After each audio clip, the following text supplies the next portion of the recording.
of the system. However, there is also the problem of the partially unutilized credit systems which are connected. For this brings me to hypothesize that with suitable policy design, net metering scheme for electricity is technologically and economically viable for residential, institutional, and industrial commercial purposes in Lesotho. And that brings me to the hypothetical questions, which are: one, is the net metering technologically and economically viable for residential purposes and commercial purposes in Lesotho? With net metering policy design, or which net metering policy design will be best suitable for Lesotho context? Therefore, for me to answer those hypothetical questions, the objectives of my study is to design an optimal rooftop solar PV net metering scheme for residential purposes and to predict the proposed PV system performance for residential, institutional, industrial, and commercial use. The study will also be looking at the performance of cost and benefits analysis on net metering, and to design the net metering policy guidelines with policy options for suitable compensation rates for the Lesotho context. To justify my research proposal, the findings will be highly usable to inform new decisions on renewable energy policy design for the policymakers. And the suitable options, suitable policy options for net metering compensation rates for net metering customers, that will be established for the Lesotho context. And there is also seems to be the opportunity for more business models in the energy sector if the net metering systems are implemented. And for utility, there will be introduction of the new clientele because the prosumers will be the new customers for utility. For my objective or the objectives of my study, the methodology that I'm going to use on designing the optimal rooftop solar PV for residential purposes, I'll be looking at the typical load for the residential and the commercials, those that are interested or are likely to be helped by this process. I'll be sizing the system components such as the inverter and the PV modules in terms of alternating and direct current. The optimal system parameters such as the levelized cost of electricity, LCOE, and the net present values will be looked into. The system units, of course, will be methodological data. And the PV modules and inverters by directional meter cost, I will have to get those data, that data. I need to also do the prediction of the performance of the solar plant. Then I'll do this by modeling the system efficiency and then do the prediction on PV modules performance by modeling the PV array and the temperature. And the net metering, the net effect of net metering will ultimately be calculated. I'm going to also to look into the fixed cost of the utility and then assess them so that I can come up with the financial viability of the grid connected solar PV that has the net metering system installed. And NECA will be very useful for providing such kind of data. I will be looking at also the policy of different countries inside and outside of Africa, because I've learned that there are about 45 states like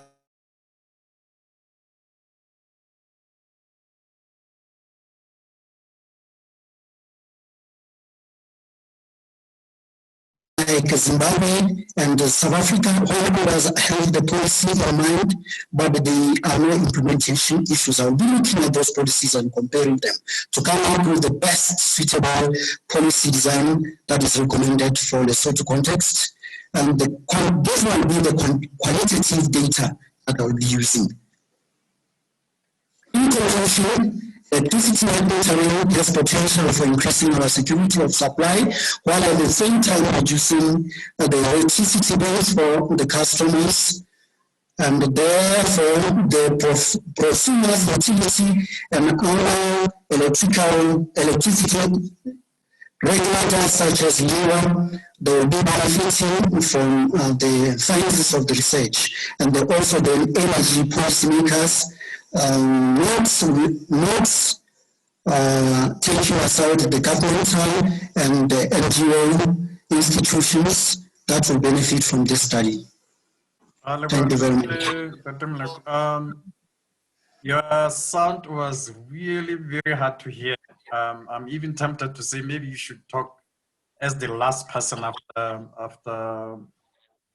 after these presentations, so that people could hear what you're saying. I mean, if people are, so that you use another machine or something.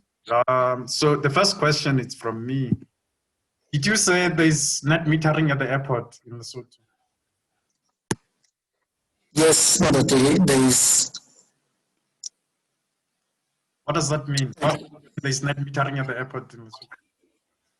They have installed the bi-directional meter at the airport because they are producing about 285 kilowatts and injecting it into the grid while they are not using it. So they are able to measure out how much they are injecting and how much they are taking from the grid. But unfortunately, there is.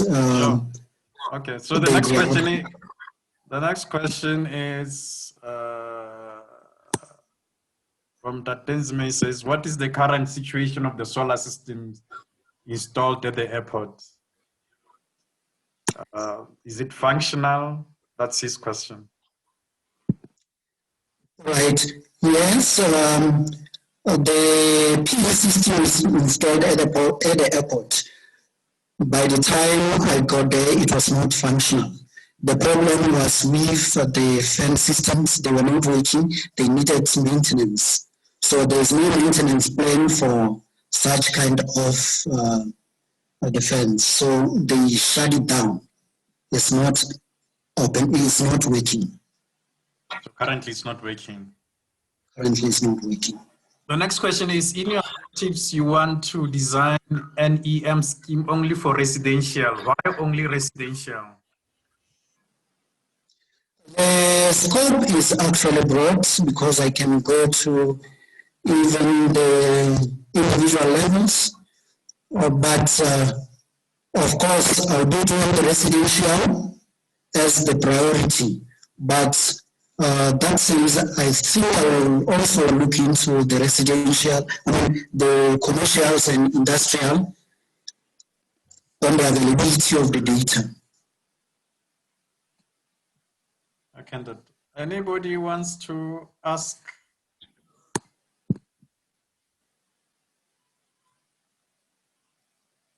I guess you're in the same bracket as everybody else, that people could hardly hear you. So maybe people, that's why they're not asking that. And share. Thank you, sir. Sure. The next speaker, please look to your slides.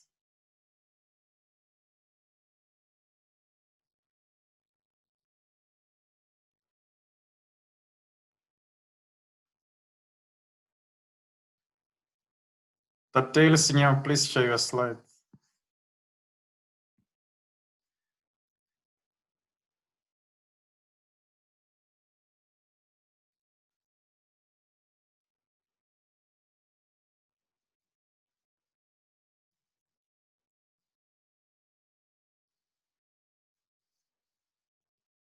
Right, so let's start.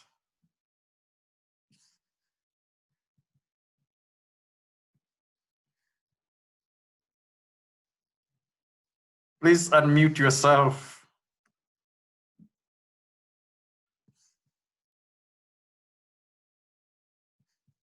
Okay, sir.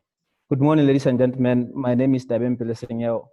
I'm investigating on the topic entitled Investigating the Viability of Using Solar Thermal Energy for Optimizing the Gas Yield for Biogas in Lesotho. I'm supervised by Engineer Tawanda Hof.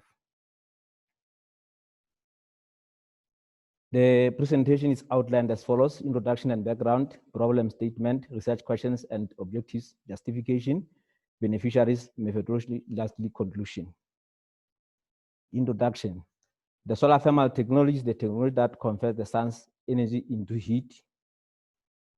Figure 1, there is a figure here. Figure 1 shows the schematic diagram that shows the domestic water heating system for industries and for household use. The water will just get here at the bottom of the storage tank, and then it's getting pumped through the circulation pump to the solar collector where it's heated, and then the heated water could just go at the top of the storage tank, and then it's going to go out through the outlet pipe so that it can be used. Biogas technology. Biogas technology is a technology that results from decomposition of organic matter into combustible gases, which is methane and hydrogen, and non-combustible gases, which is carbon dioxide and hydrogen sulfide. Figure 2 shows the schematic diagram for the biogas digester. The feedstock is going to be put here in the inlet pipe where it's going to be mixed with water using the stirrer. Then the feedstock will just go through the inlet pipe into the biogas digester where it forms the slurry. This slurry here at the bottom of the biogas digester forms the main focus of the study. This is where the temperatures will need to be optimized so that they can give the biogas. So the production of biogas requires temperatures which are not always available in the natural environment. There is a need to make the temperatures available. It is hypothesized one way to make these temperatures available is by installing the solar thermal energy to produce temperatures from 45 degrees up to 65 degrees Celsius. The problem statement, based on the available literature, it has been found that there is 80% of the biogas digesters which were constructed by the United Nations Development Program, which are no longer working. So the problem is due to low temperatures in Lesotho. And it was found that what was missing from the literature is the system or the model that could be used to optimize the production of the biogas. A lot of research has been done on the production of biogas using different technologies. However, the computer model has not been used to optimize the gas yield. And it was also found that Lesotho is rich in solar resources, which ranging from 15 megajoules per meter squared to 20 megajoules per meter squared. Therefore, there is a need to utilize the solar resources to produce more biogas. There is a need to develop a computer model that will optimize the temperature to enhance the production of the biogas. The beneficiaries in this will include the policymakers. This is how the policymakers will benefit. The Lesotho renewable energy policy, which is from 2015 to 2025, does not actually support the use of renewable energy. I'm saying this because among the 15 policy statements in the policy, there is only policy statement number 3, which talks about the use of renewable energy as biogas as a renewable energy. So other policy statements, they are just silent about the use of bioenergy. So if I develop this model, then it could be easy for the policymakers maybe to include the use of the biogas in the policy statement. Hence, this will attract the investors to invest in the biogas technology in the country. There are also social and economic benefits as well as environmental benefits in this. And the economic benefits will include reduced bills for space heating and cooking, no bills for septic tank as the slurry is used as a feedstock for the production of the biogas instead of taking as a sewage for disposal. And the social benefit includes reduction of, the social benefit includes the fact that women no longer have to travel longer distance in search for firewood to prepare cooking at home as well as space heating, while the environmental benefits include reduced indoor pollution and greenhouse gas emissions. Lastly, there will be an improvement in the agriculture because the production of liquid manure is used as the fertilizers. Now, the research questions. The first research question is it economically viable to use the solar thermal energy? The second is, to what extent is the solar thermal energy deployment? That is, how many collectors are needed for the deployment? And then the last one is, what is the system architectural design, whether the collectors will be connected in series or in parallel. To answer these research questions, there are the research objectives. The first research objective will be to optimize the design of the system which uses solar thermal collectors to heat the contents of the biogas digester, to develop a computer model that is able to analyze the thermal performance of the collector digester as well as the economic performance of the system, to use the computer program to calculate the net present value associated with each solar thermal collector size so that the system can be optimized, to predict the number of collectors and system architectural design that will optimize the biogas yield. The methodology, it is supposed to be developed in such a way that there will be the computer-based model that will require the meteorological inputs. The meteorological inputs will include the latitude and longitude, date and day of the month, solar radiation data, and then it will be followed by the system inputs, which will include the collector performance based on the energy dollar criteria, and then the digester heat losses. The other input will be the economic input, which will include the capital cost of manufacturing the system. So the collector area will be varied, observing the net present value, and then the collector temperature and volume of the biogas as well as the net present value will be recorded. The highest net present value gives the optimal design of the system. The optimum design system will predict the biogas yield, digester storage volume, as well as collector area that could be used in the design. So in conclusion, is it economically viable to deploy the solar thermal energy to enhance the effectiveness of the biogas digester? This is an interesting result since it produces renewable energy by another renewable. The technology produces clean energy that does not require source of heat as a fuel. So there is some greenhouse gas avertation there. The computer model will optimize and analyze the thermal and economic performance of the system. I think that's all. Thank you. I don't see any questions. Anybody, any question? Yes,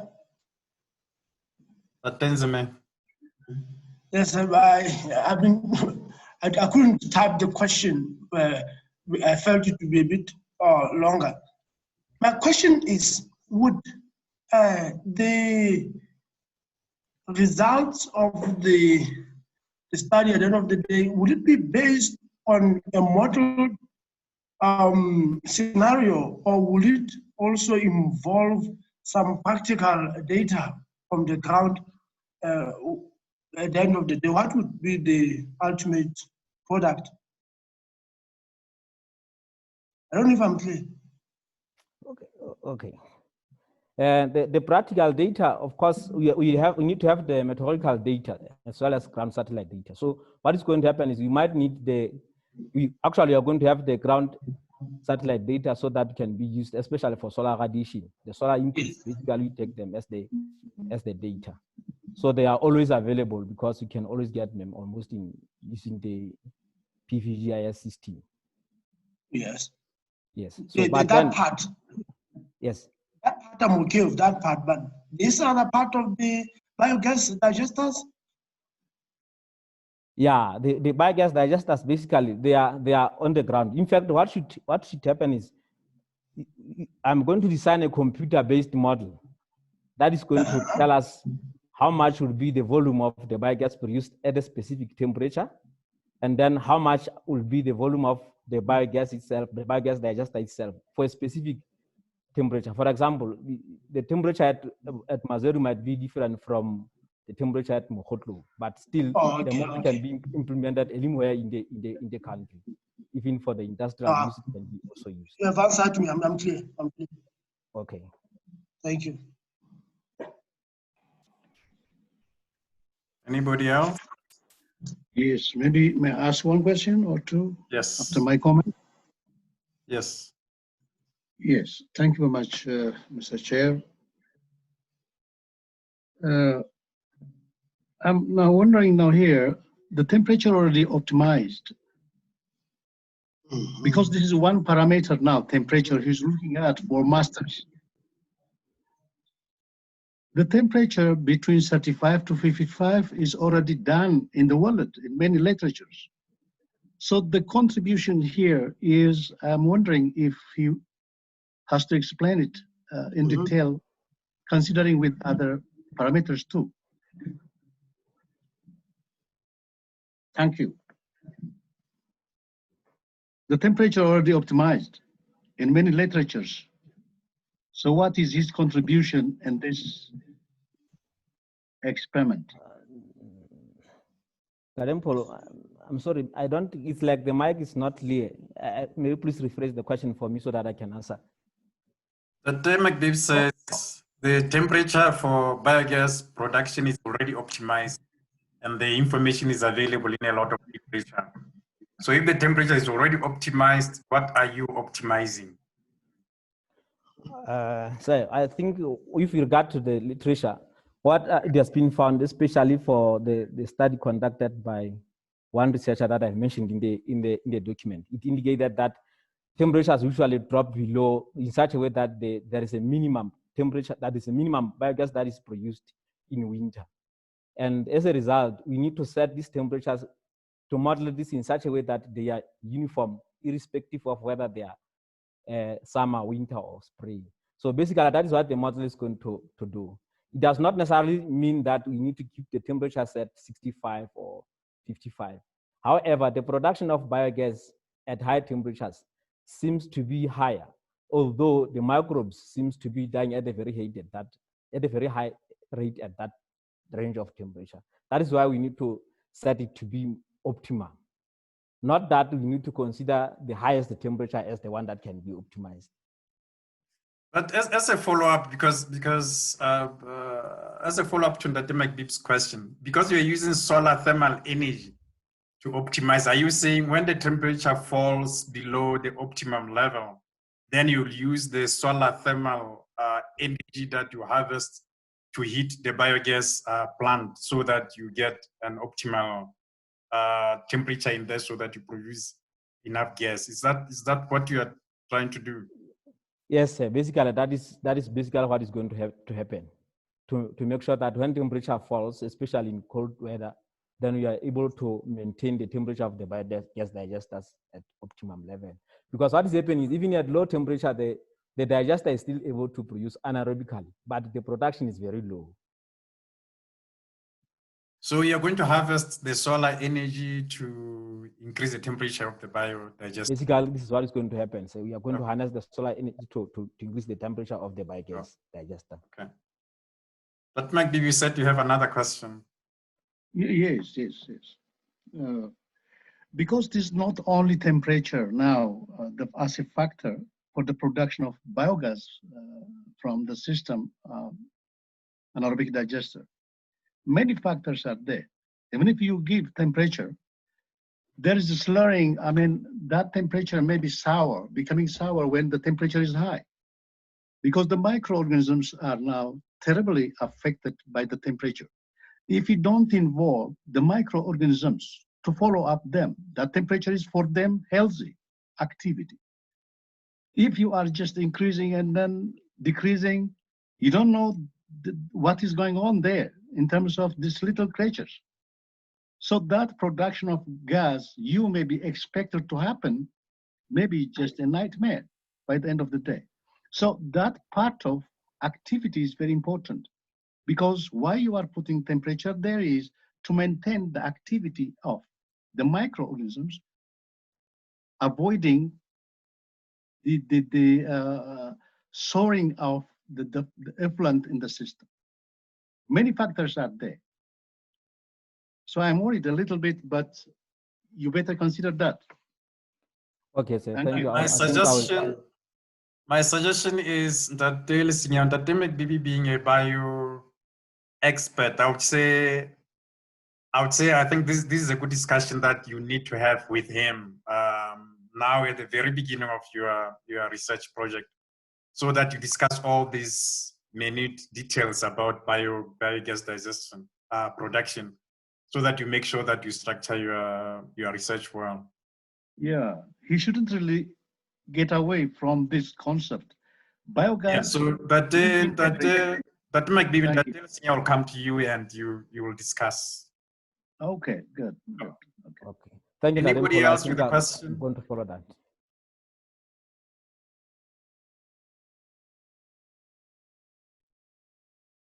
Right, Tatela Senior, Alewa, please stop sharing.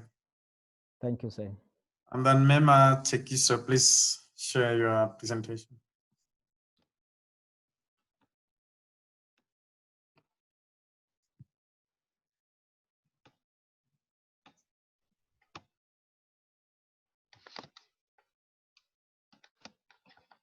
We are doing well on time because there doesn't seem to be a lot of questions, which is scary. Mema Tekiso, you can start. Okay, thank you, sir. Morning, ladies and gentlemen. My name is Matikisa Ramsiti. My supervisor is Associate Professor McVie. My project would be on process optimization and production of ethanol using different cellulosic feedstocks in Lesotho with the aid of cellulose degrading microorganisms. The research paper will be outlined in this manner: would be background, problem statement, research questions and objectives, justification, methodology, and conclusion. In the background, we cover the structure of Lesotho and its energy structure. Lesotho is a country with around 2 million inhabitants, and the country has its villages scattered around the highlands, and these villages, because they're not clustered, they're scattered, they're not connected to the national grid. Basotho live primarily by agriculture. They keep livestock such as sheep and cow, and they plant crops such as maize, wheat, and sorghum. The country as well has several species of aloe, and the most abundant being Aloe barbadensis. For Basotho living on imported energy, their source of energy is from traditional biomass, such as collecting firewood and animal excrement, or from electricity, which is not from renewable resources, but from fossil fuels. Cellulosic feedstock crops found in Lesotho can be used to produce ethanol, which can produce clean energy, which is sustainable and renewable. Problem statement. About 90% of Basotho depend on energy derived from fossil fuels or traditional biomass, and these sources are not renewable, they are not sustainable, and they lead to health complications, and they are expensive, as well as they lead to land degradation. Women travel long distances in collection of firewood, and in so doing, they are prone to attacks and abductions. As they spend more time in collecting firewood, there's lack of development, such as businesses in the communities they live in. With the collection of this traditional biomass, there's over-harvesting, which leads to soil erosion and land degradation. Cellulosic biomass such as aloe, maize, and wheat could be used to harness ethanol as the source of energy. However, maize and wheat are used as primary feedstock for their animals. Therefore, there's competition between food and energy. So aloe being the ideal plant to harness ethanol from it as a source of energy. Research questions and objectives. The objective of this research is to obtain ethanol from different cellulosic feedstocks such as A. barbadensis, wheat and maize stocks in Lesotho, aided by process optimization methods. This objective would be reached by attempting to answer the following questions. The amount of ethanol produced from different feedstocks, wheat, aloe, barbadensis, and maize, would be determined. Also, the size of the feedstocks, whether it will be in chunks or pellets, would be determined as to how much ethanol is produced per feedstock, depending on its size. Also, there would be comparison between the microorganism P. chrysogenum and T. rees, and these microorganisms are used to produce glucose from the cellulosic feedstock.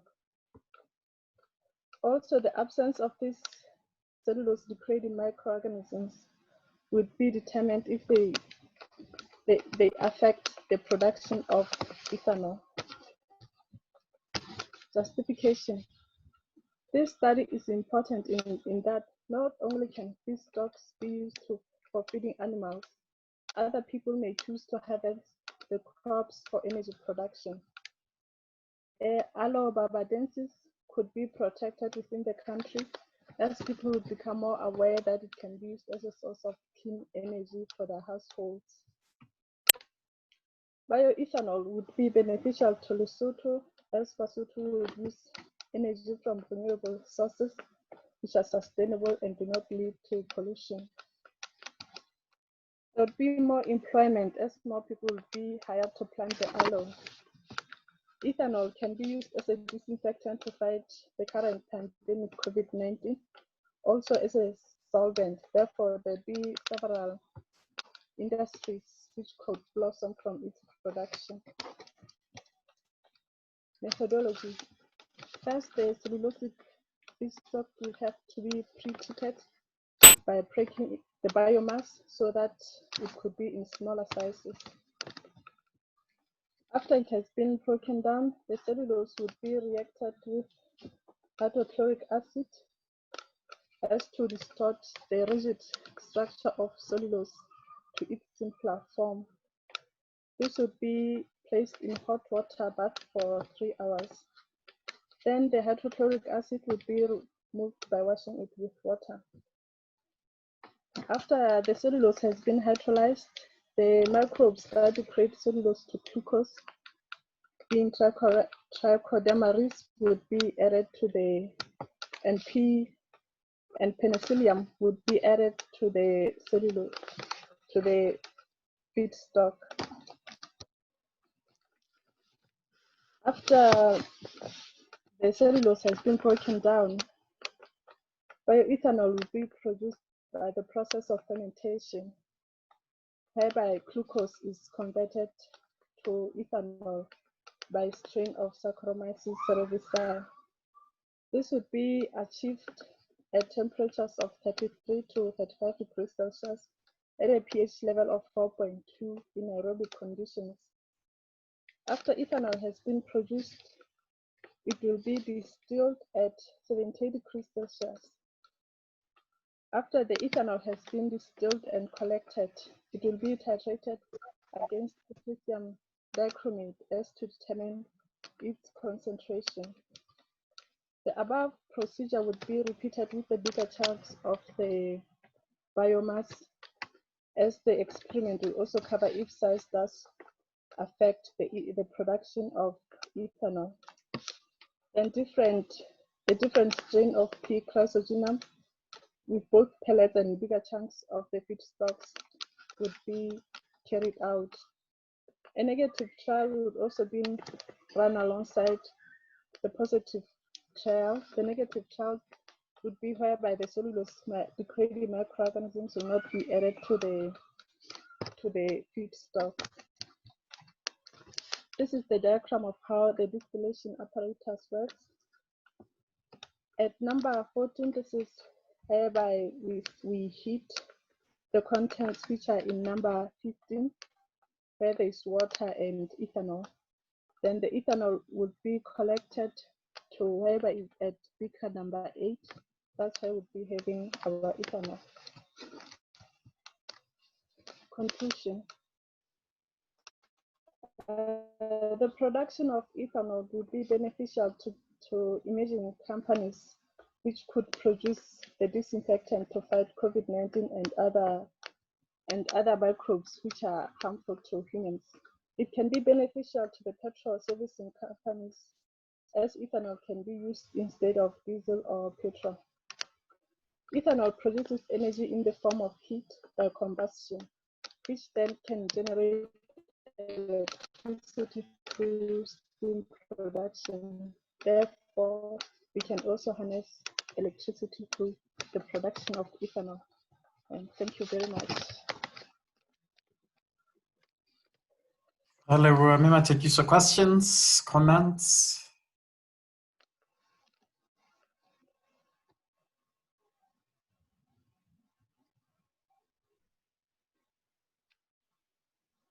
I guess we don't have a lot of biologists in here and chemists. So maybe people are lost. Yeah, I have a comment. Yes. Yeah, the method looks too detailed for this stage. Have you done this experiment before? No, sir, I have not done it before, but I've read. Yeah, I can see it's quite detailed. And I don't think at this stage you need to put that detail because some of the things you will refine as you go. Okay, sir. Because at this stage, to put all that detail, that mix 50 grams and what, I think at this stage it's not really necessary. Okay, sir. Thank you, Barret. Any other comments or questions? Maybe don't ask me if I didn't do it before she came to present to the public, to the audience, because I was like I mentioned last time, I was in no problem. Now I come back to life. Anyway, that chunk, the size of the feedstock, please avoid that. The chunk can't be checked whether the size small, reduced, or the big ones. I mean, you don't do that experiment this way.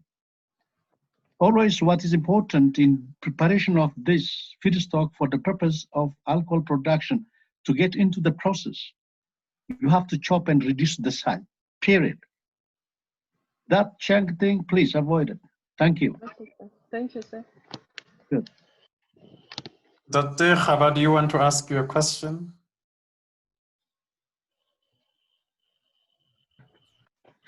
Thank you, Prof. I was just only observing a small thing here about process optimization, which I don't see in the presentation. So I guess the presenter has to look at it more closely, how the process optimization is going to be handled, because it's really missing. And that's the title of the research. Yes. But in the presentation, the document, there's nothing about optimization of the process. Yes.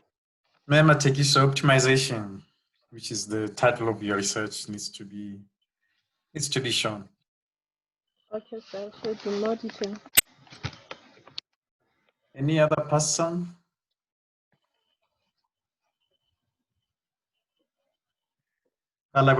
So please stop sharing, and Timothy, please load your slides.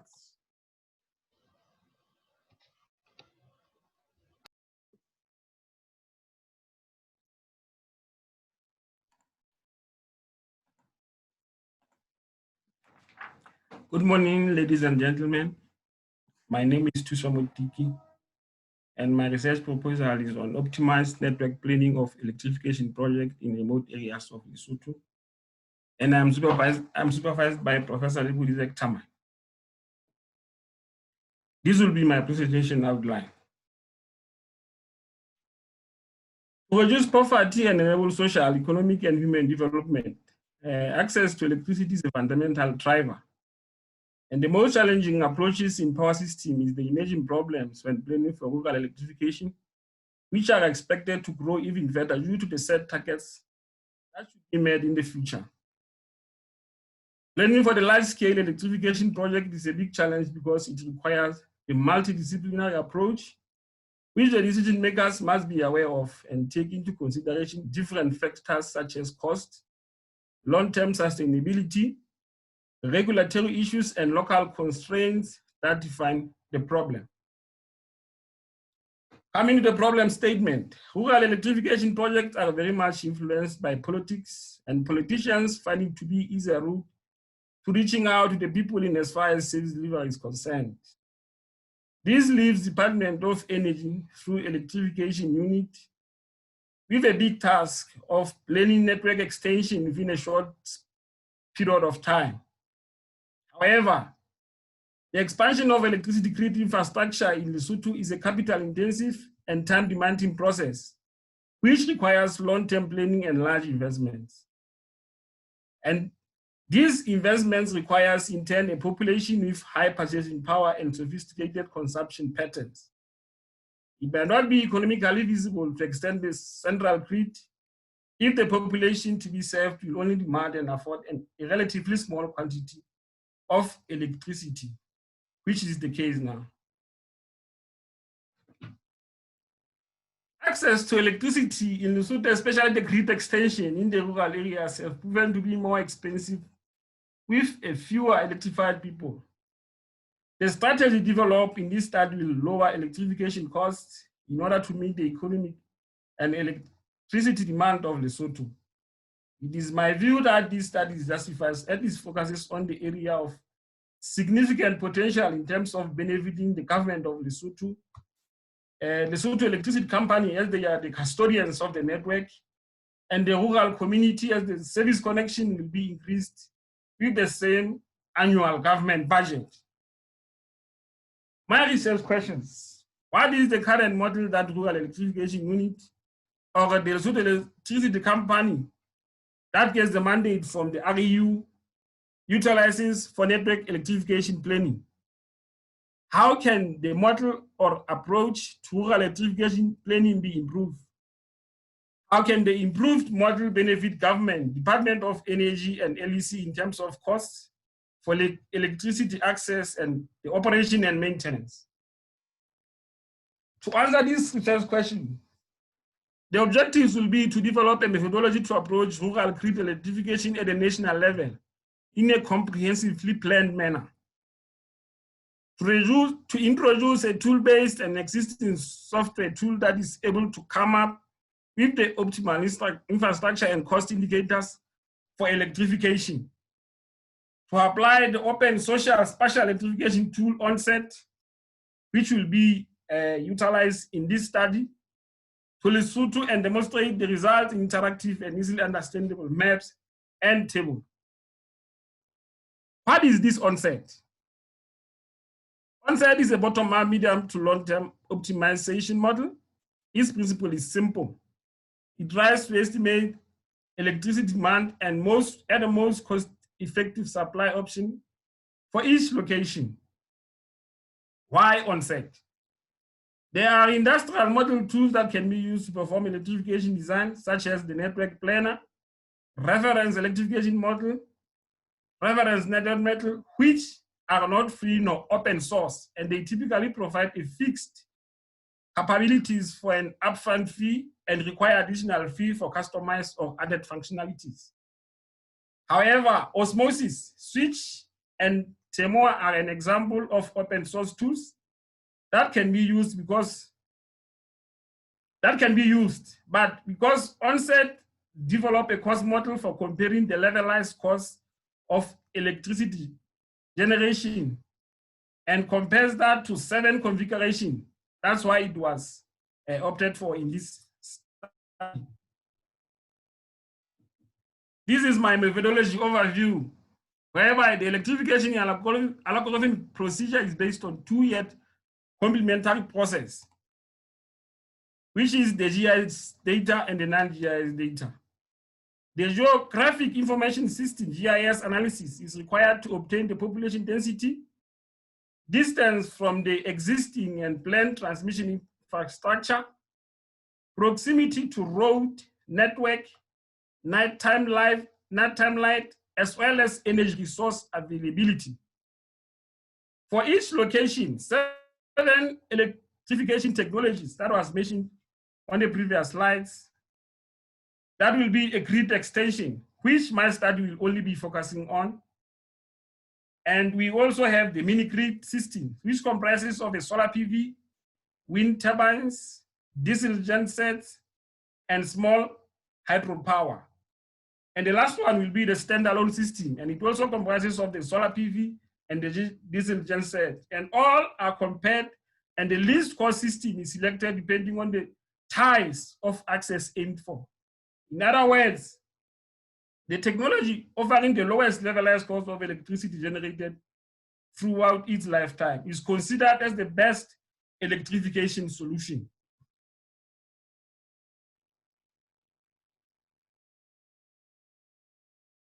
The ties that I've been talking about for, on-site goal is clear. It depends, its identity, on-site goal is clear. It identifies the mix of technologies that will help to fully electrify the population.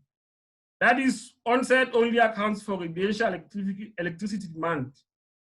And each tie represents different levels of electricity services provided, starting from the basic lighting and recharging of cell phones or radios. That will be a tie 1. Whereby the tie 2 will be the demand from Taiwan plus another general lighting plus air circulation and television. And as for the example, general lighting and continuous use of heavy appliances like the machines and eventually cooking to meet all the supply, the demand, to meet all the demand. In conclusion, it has been observed that models can be profitable most of the time. It has also been observed that energy economic models such as onset helps in understanding the way in which energy economic interactions work. And in addition, they enable the planner to predict and plan for the future, and that will benefit all the stakeholders in this study, more especially the LEC and the community. Because when the design is done, most of the time, LEC as the custodians of the networks bear all the costs of operation and maintenance, and they are reflected back to the taxpayers. That will be all, and thank you. Hello. Since we have a lot of time, I would like people to ask their questions orally. Thank you,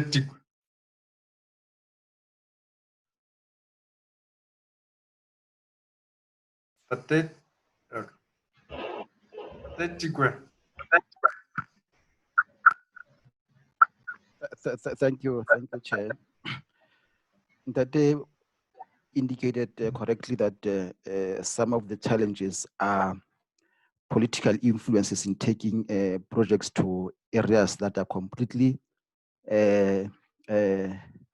non-viable vis-a-vis to properly blend and identified areas. How would he intend to cap that problem, which is actually coming from the political influence arena? Thank you. Okay, thank you, Ndade. After the use of this model, because now LEC would have the overview of each and every location of how much it would cost to do the electrification. It will be much more easier rather than when it is done by the Department of Energy to convince the politician and given the view that there will be a different options, and because the politicians wants votes, they would want to electrify more people. So if there is a different options that is being tabled, especially by the one utility in the country, I think that will be much more easier and understandable to the politician to understand that you can electrify even more if you go this route. Because imagine we have a difficulty of electrifying areas that do not have access. And like I said, that reflects badly on the operation and maintenance. And that the operation and maintenance costs are reflected back to the taxpayers or when doing the tariff review. So my project will be, my understanding is that if the LEC being the main custodian are the ones that suggest or give the options, table the options, that will be much more understandable. Thank you. Khawa, please ask your question. Well, thank you, Prof. I thought by just writing it here is enough. I needed to see objective functions, or at least a function one stated. The presenter need to make sure that he states an objective function. And I would need to know the sources of the data, especially the spatial data that is going to use. And the last one is just a comment that at national scale, this looks very ambitious, and unless if he could convince me otherwise. I thought he would look at least at district level, because the spatial data that he's going to use, to me, it sounds too much and complex, especially because I didn't see the sources of such data. We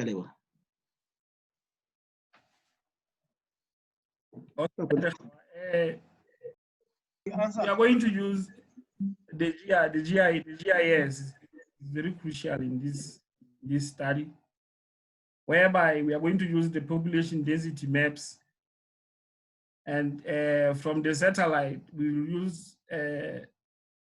find the brightness index at night to see which areas have been electrified, or rather will help onset to identify the current electrification status per location.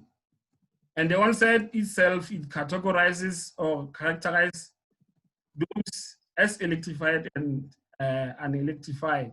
And once they are characterized and onset uses population growth rates as per the settlement to estimate the projected population at the end of the year of the analysis. So I have a question, sir. You are saying looking at the whole country is not too ambitious? I think it is not. The study has been done in Nigeria and Tanzania for the whole country. Why not do it in Lesotho? Yeah, within a year. I have a question. That does mean you'll come after under the Tawando. Okay, sir. Thank you. That Timothy, you are saying, looking at the whole country, at the whole rural places in the whole country, and optimizing network planning for each of those villages, it's not too much for. Or maybe for this study it will not be practicable. Maybe I will choose a case study. Okay. That is Tawanda.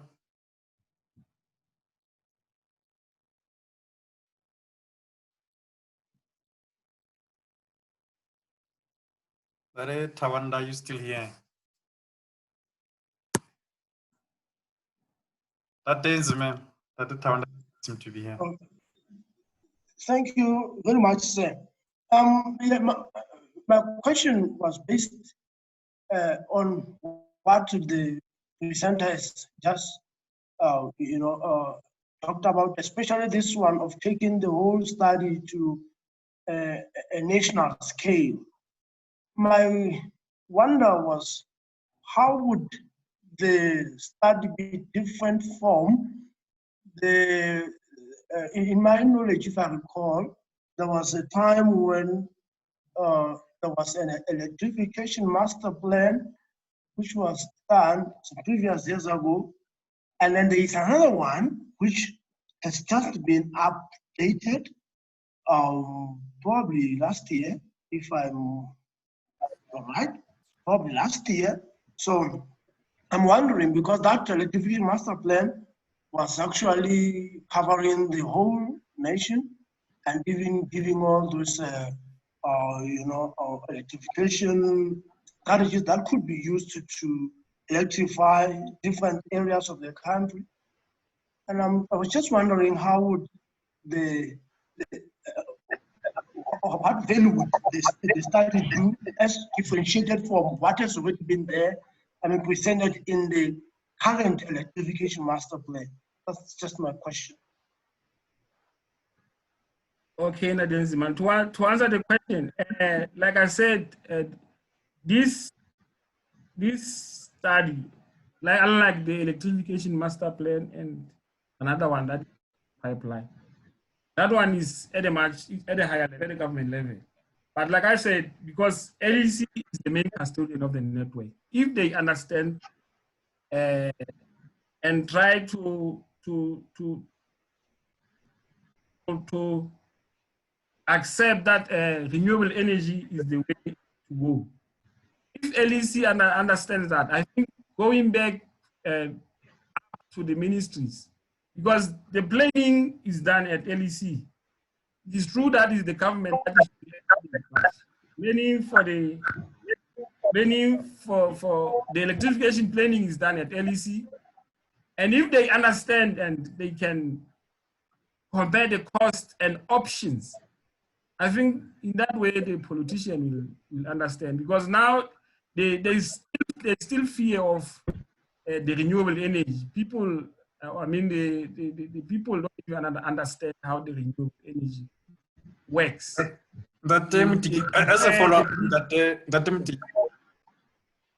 a follow-up to that Nzimene's question, are you saying there was no optimized network planning when the electrification master plans were being made and villages chosen, and as to how the electrification master plan should be rolled out?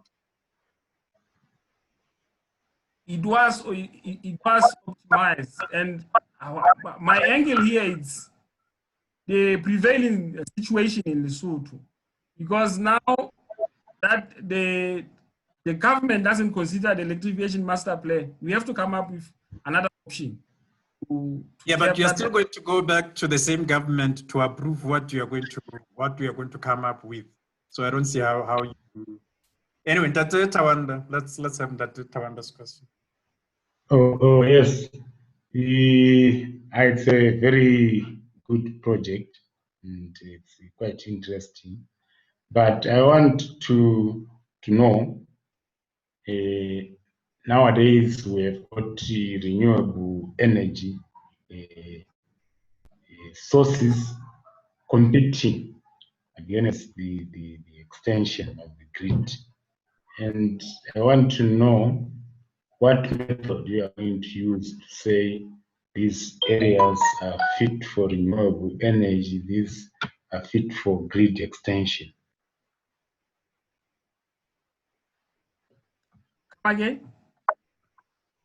Oh, you are hearing me? Yes. You heard my question. Can you pardon your question, sir? I'm saying nowadays we've got renewable energies competing with grid electricity or extension of the grid, particularly in the remote rural areas. And there should be a criterion to actually say this place is fit for renewable energy, this fit for grid extension. And obviously this, as you said, is based on a levelized cost of energy. And this, you have to know the levelized cost of energy for the renewables, which varies obviously with the distance, with the consumptions at each place. Your method, how does it take account of this? No? Yes, like I said, the data wonder, my method, it has 7 configurations, like you are saying, whereby on those 7, it will say option number 1, maybe the grid connection that is you want to go, or the mini grid, or the standalone. So my target now is LEC as far as this project is concerned, because I said they are the only utility in the company. They need to understand, and the fear of renewable energy being implemented will have to go away first from the LEC personnel. So they need to understand that the renewable energy will come and help, not take away maybe their business or something. Because like I'm saying, there are a lot of costs when planning that they don't consider, like the operation and maintenance. If they are just given the mandate to say, go and electrify this village, they have to consider this operation and maintenance. How are we going to maintain our network after this electrification? But if this model is used, they will say, government, much as you want to electrify this village, we have options. And option 1 seems to be more expensive. Let's opt for option 2, because basically what the government wants is electrify more people. That is their concept. So I think this is how this model will assist. They will, at least we'll try to convince, we will electrify more people. Please, your comment or question. Yes, Madam Paula, thank you. My comment, I think, it's on the fact that this model that Democratic is going to use onset, in certain cases, has actually even been used to optimize transmission lines across the whole of Africa. So when the Java felt it's too ambitious to do it for Lesotho only, Lesotho is just pretty small. And I think the point that Ndademutiki maybe is not highlighting properly is the fact that as much as the model can optimize up to 7 different configurations, his interest is only going to be as a utility person on grid-based electrification. So it means if the model identifies a lot of unelectrified places around the country, according to the objective function or the criteria that the data wonder is asking for, there will be certain villages that will be more suitable to mini grids, some will be more suitable to standalones. So those ones he will discard from his methodology. Then he will just concentrate on the ones that are suitable for grid-based electrification. And the model will actually come up with the optimum distribution network of how that village could be electrified and how much it would cost, which will be the one that will inform the policymakers that if you go to this village, here is the network design already, it is to be strengthened here, it will cost you this much. Unlike passately now, when LEC just goes where the minister wants it to go without even knowing how much that would cost.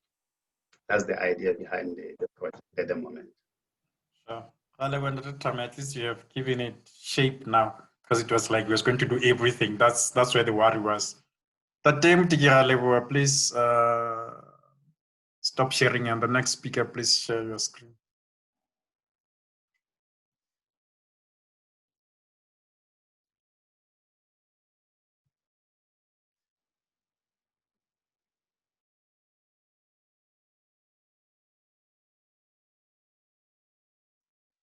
And remember to unmute yourself.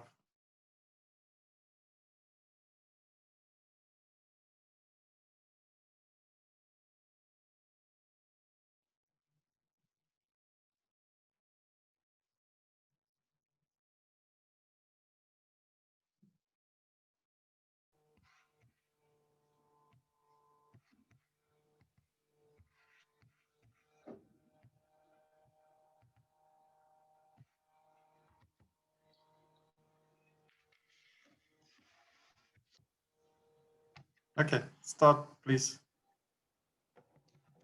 Good morning, ladies and gentlemen. My name is Madilani Dilani, and I'll be presenting to you my research proposal, which is on analysis on viability of using solar thermal energy for Maliti Mountain Brewery. And I'm supervised by engineer Tawanda Holden. My research is structured by like this: introduction and background, justification, problem statement, research and objectives, methodology, and conclusions. Moving on to the introduction and background. Industries and manufacturing sectors in most developing countries are the major consumers of energy. And there is an increasing need to commercialize clean, cheap, and efficient renewable sources of energy in industrial applications because of the increasing concerns on global warming due to prevalent use of fossil fuel in industrial sectors. The Lesotho energy sector is faced with challenges such as low access to modern energy and clean forms of energy. It relies on imported electricity and fossil fuels, and also declining forest reserves, which pose a problem of lack of energy security. Unsustainability has clearly been indicated by recent trends of energy production and consumption in manufacturing industries. This is clearly indicated because of the rapidly increasing greenhouse gas emissions. In industries, solar energy systems are observed as future sustainable energy solutions. Although some places where solar industrial process heating could be feasible, they may or may not have adequate solar radiation to power them. Implementation of such systems will drive the industries towards a sustainable zero carbon production future because of the abundance and renewable properties of solar energy and because solar energy is clean and environmentally friendly. Maliti Mountain Brewery is a beer brewing company in Lesotho. It uses large sums of money in order to perform all its processes needed in the beer production, as this is a resource and energy-intensive process. It utilizes both coal and electricity for the thermal purposes in brewing beer. In an investigation within a medium-sized brewery in southern Scotland, the technical and economic analysis of two solar thermal collector systems indicated that evacuated tube collectors were preferred over flat plate collectors because the evacuated tube collector had high yearly solar heat output and lower annual total cost. Another method of solar collector appraisal is an energy per dollar criterion, which is a metric that compares the level of cost effectiveness of solar collectors. It divides the annualized yield of collectors by annualized life cycle cost. The table 1 shows the temperature range requirements of all the beer brewing processes. They range between 25 degrees Celsius and 105 degrees Celsius. These temperatures could easily be met by the common solar collectors such as the evacuated tube collectors and the flat plate collectors. The table 2 shows breweries which have incorporated solar thermal energy in their production. Brewery Gas uses solar energy for mashing. Brewery Valencia uses solar energy for pasteurizing beer, and malting plant in Portugal uses it for drying of green malt. This shows that solar thermal energy can be incorporated by breweries to perform one or more brewing processes for production of beer. The justification of this study is that the heat requirements of processes in the beer production range between 25 degrees Celsius and 105 degrees Celsius, which has already been said that they can easily be achieved by common solar collectors, being the flat plate collectors and evacuated tube collectors, which are already being used in Lesotho. Solar thermal energy can be more economical than using electricity from the power grid, depending on the system size and solar fraction. The use of solar thermal energy in the beer brewing process can be economical to companies in the long run, regardless of the high capital cost to companies in comparison to the use of electricity and fossil fuels. The use of solar thermal energy will reduce the rate of greenhouse gas emission from the industry when compared to the usage of fossil fuels.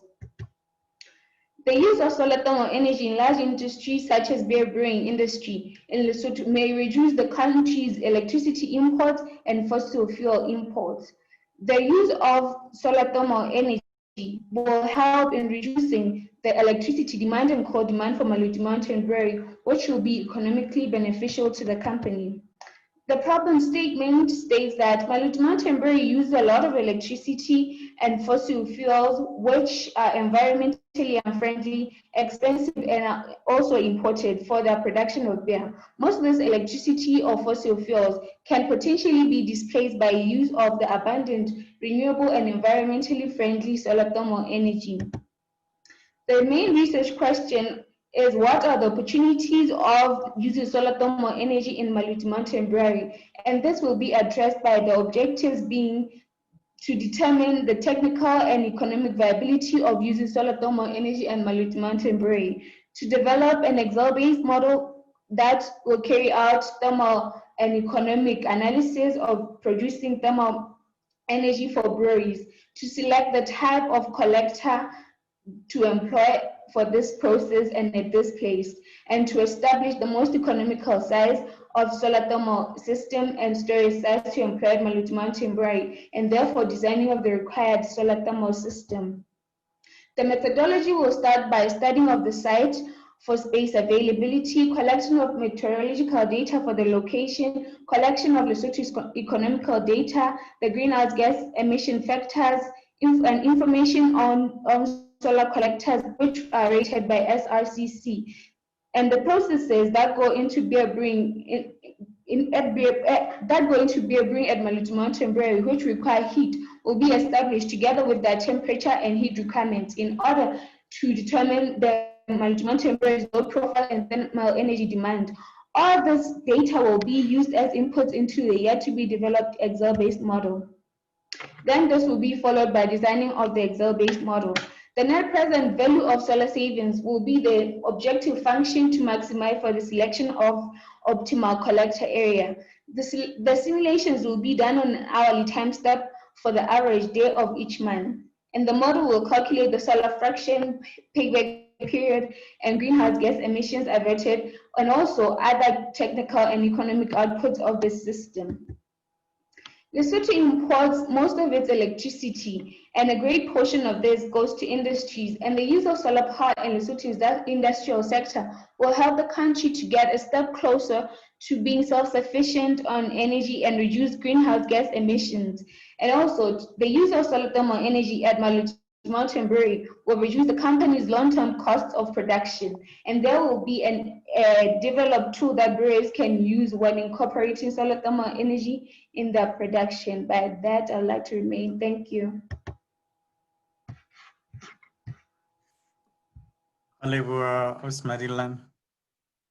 Questions? A general one. Since this project is targeted at Maluti Mountain breweries, I want to presume that you have already had conversations with them and they'll agree to give you data, and so that you don't have issues. Yes, they have agreed to share that data with me. Are they supporting your project? Yes, they're very supportive of the project because they wanted to incorporate solar energy for their lighting within the company, but they failed because they said the cost they were going to incur were going to be higher than the benefits. So I came up with the use of solar thermal energy for the brewing process, and they very much encouraged me to do it. Sorry, I didn't heard you saying that how much coal they are using in terms of volume and cost, because that part is also very important, not only electricity direct from the line, but the coal as well. Yes, I have data on the coal that they use, but the sum of money that they pay, they used they use 3 million to buy coal, whereby they spend that was in 2019, where they spend 1,770 per ton to buy coal from South Africa. Yes, so they use a lot of coal for different procedures that go into beer brewing. There are different processes that use coal, and there are other processes that they use electricity to perform. So I'll take into consideration the coal that they use within the beer brewing and the electricity that goes into beer brewing. And my main focus is to displace coal more than electricity because of the greenhouse gas emissions produced by the usage of coal. And at the same time, okay, following up, in your data collection, the information about saving the environment, because there is still pollution when they are using coal. So that part of information is still how much you're saving the environment, not only the economy is important. So that data, don't underestimate, that data is very important. Thank you. Yes, sir. Tate Khaba. Yes, I would say it's not correct to say electricity is environmentally unfriendly. I think she should correct that. She said use of electricity in MMB together with fossil fuel is environmentally unfriendly. And that's not true. Electricity is, it depends on the how you produced it. So she should correct that. Okay, yes. What did you mean anyway by saying environmentally friendly? So? What did you mean? Maybe that's what I was trying to portray was that the electricity that Lesotho uses is imported from Eskom, which uses coal for production to produce the electricity. So the way that the electricity is being produced is the one that is environmentally unfriendly. And also I wanted to incorporate the way the electricity is being produced that is environmentally unfriendly together with the fossil fuels that is being used. Sure. Any other question, comments, correction?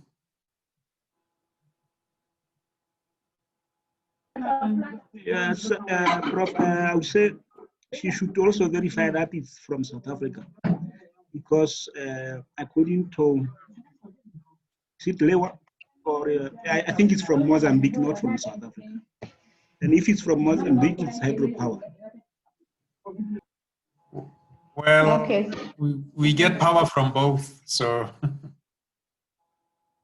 not unless that you could say otherwise. But as far as I know, we get power from both Eskom and EDM.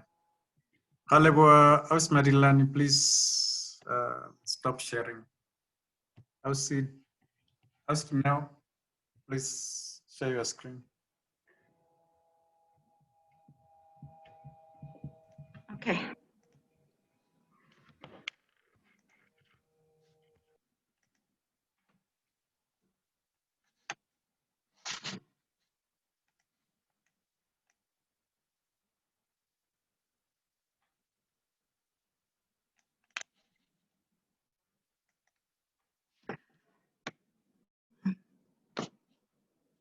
Good morning, ladies and gentlemen. My name is Dinampo. I'll be doing a study on the effect of pot height and fan speed variations on the cooking efficiency of the ACE-1 cook stove.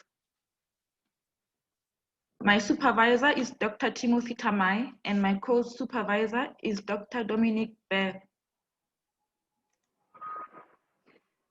The content of my study, I'll do the introduction and background, problem statement, research questions and objectives, justification, methodology, and conclusion. Background. Lesotho is a developing country with most of its citizens still using traditional biomass for cooking. More firewood is used, and this causes deforestation. Women and girls are burdened with this task of collecting this firewood, which takes up their time for their education and development. Improved biomass cook stoves address this challenge of energy efficiency by promoting the use of less fuel for cooking. The purpose of this study is to analyze how the cooking efficiency of the ACE1 cook stoves is affected by the height of the pot from the stovetop and the fan speed. Safe, clean energy is vital for adequate development of any country. Indoor air pollution from incomplete fuel combustion increases lung cancer and lung infections and kills about 3.8 million people globally. Cooking on open fires using firewood, cow dung releases harmful gases and causes fire hazards, burns and eye injuries when blowing on open flames. It also results in heat losses, longer cooking time, and more fuel being used.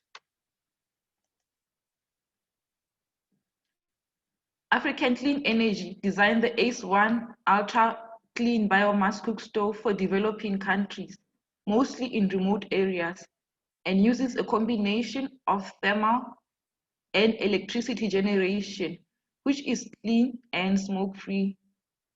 The stove is a hybrid biomass and solar technology with a battery charged with solar panel or a wall charger. The battery powers the fan. Reaction chamber is made of ceramic blades with holes for air to pass through. Stove has a cell phone charging port and an LED plug-in for a light. Problem statement. Outlined in the Lesotho Energy Policy of 2015 to 2025, the government's guidelines on bioenergy are limited but aim to ensure a sustainable supply of bioenergy resources. No execution plans are shown. There are many different cook stoves available to consumers on the market, so various reasons like fuel efficiency and price influence consumer decisions on which stove to choose. The ACE1 stove has no markings on its fan speed knob, making it difficult to calibrate accurately. The cook stoves are small and don't accommodate large pots for cooking for big Basotho families. So research still needs to be done on the cooking efficiency with larger pots. The research questions will follow how the cooking efficiency and reduced smoke emission of the ACE1 cook stove is affected by the variation of the height from the top of the pot.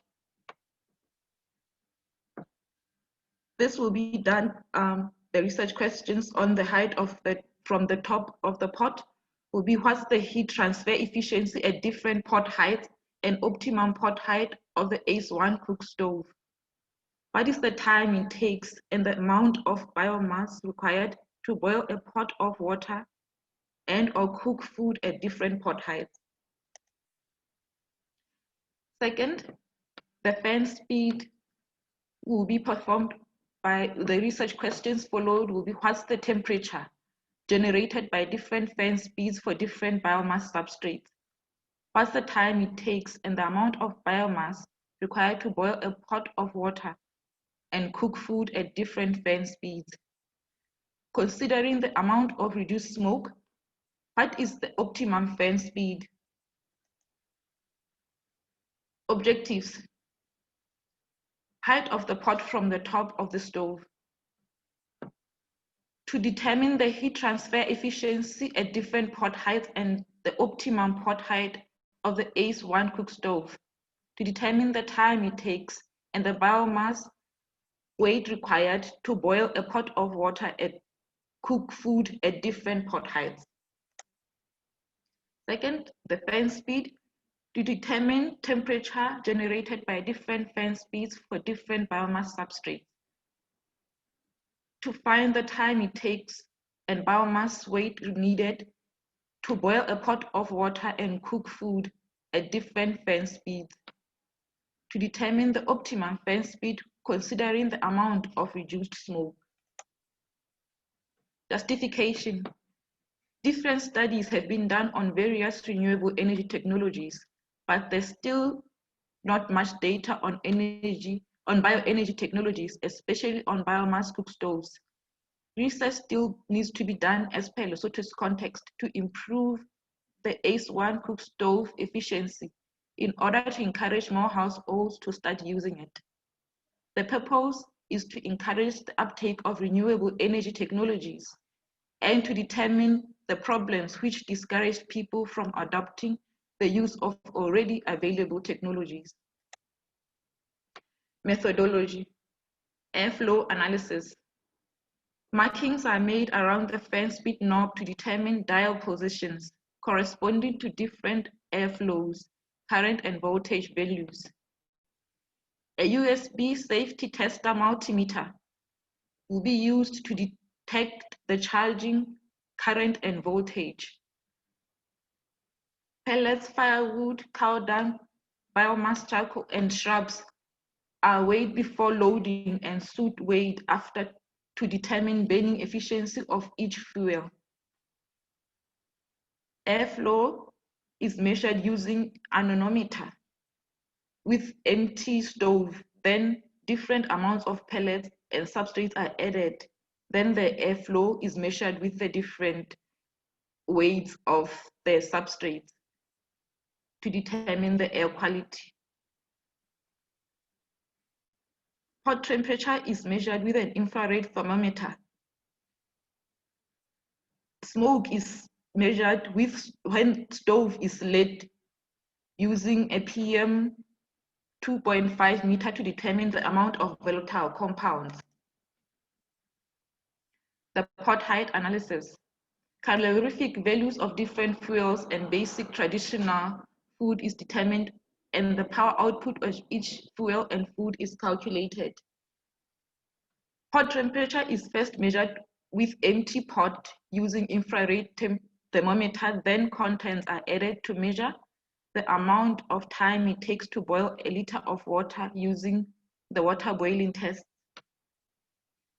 Hot temperature with different food types is then measured. Cooking time of food using controlled cooking tests will be measured. Measure weight of fuel consumed for different food. Methodology followed is in accordance with the International Journal of Scientific Engineering and Research study done in India in 2016. Conclusion. Biomass pellets are recommended to be used for uniform burning and heavy less smoke. The efficiency of other substrates will be determined for consumers in rural areas who may not always afford to buy pellets. This helps determine the optimum fan speed and pot height to use with various alternative fuels with the best heat transfer and the least smoke. This research will help in optimization of the current ACE1 stove and better design of new stoves. Thank you. Alebo, your question is what do you mean by big Basotho families? Larger families, which usually the pots are small, so larger families of more than 10 people. Yeah, but you said the stoves don't cater for Basotho's big families. So what's the average family size in Lesotho? Around, with a nuclear family is average is 5 people, but most people live in extended families, so it's an average of 10 people. Okay. Tawanda. Yes, yeah, it's quite interesting. But I want to know is there a theoretical framework which says as you are the pot height is made smaller, I would expect that efficiency should increase?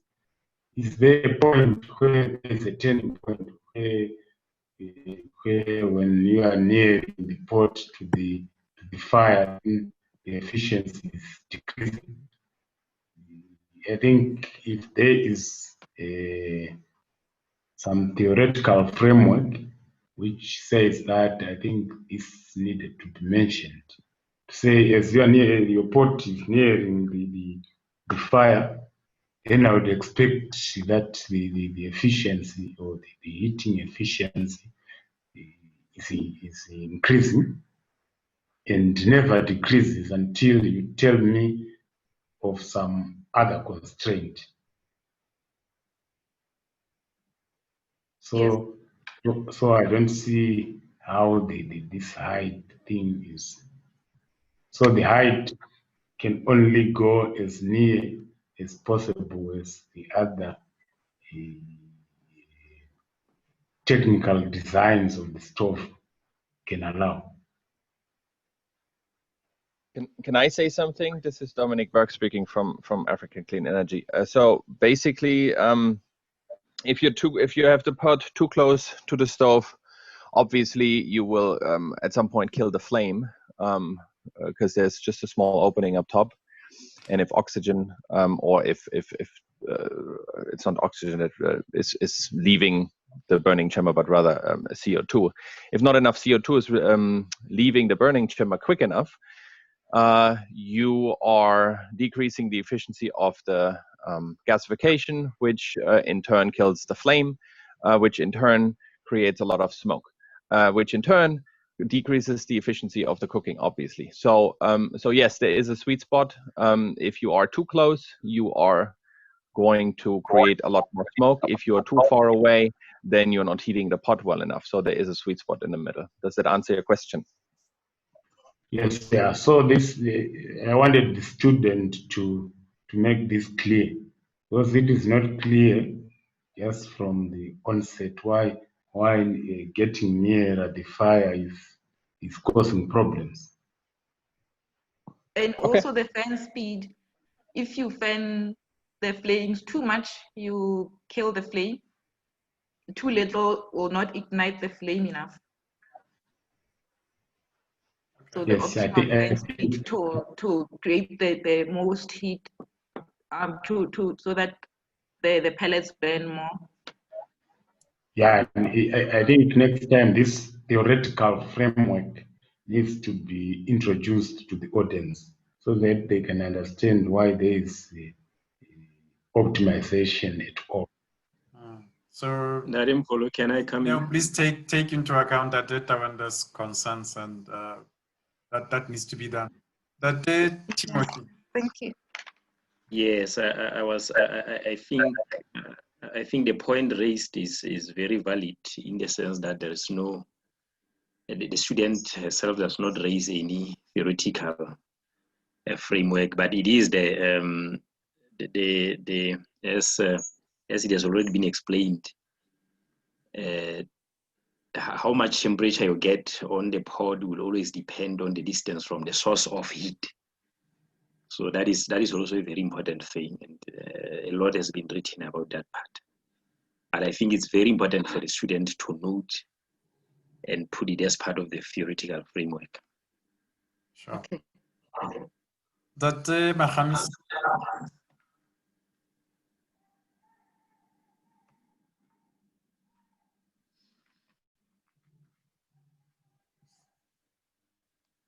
Mahamis, are you here? Anyway, I can read your question. Mahamisa's question is, how many tests do you intend to make per each food sample? What are the height intervals that you would use?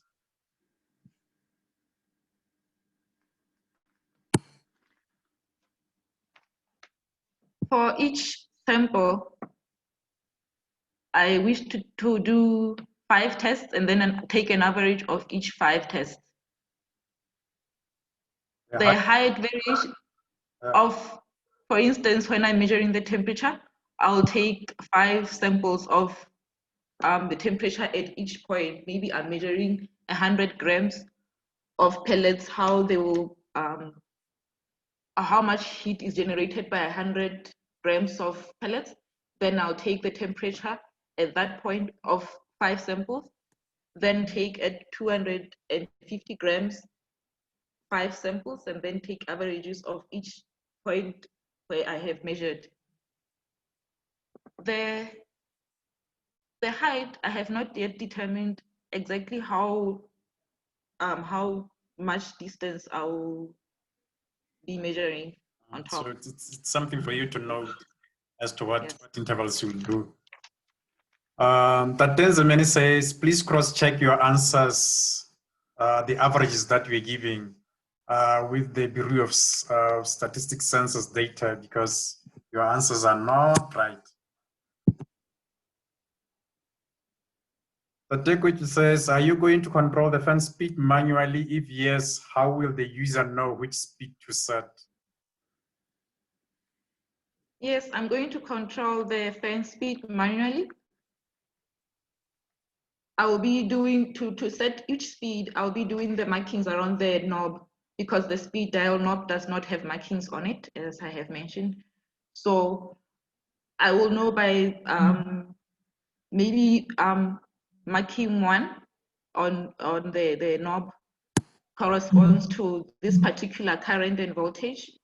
Marking 2 corresponds to this particular airflow maybe. So that's how I'll first do the measurements of the stove. And I'd like to add, we hope, of course, to get some information from this about the stove, so that we can add markings to the current design, and that way let the customer know on what could be suitable. So this isn't just an exercise. We're actually interested in making the stove better and more customer friendly. Any other comment, question for the presenter? Ndadimpulo.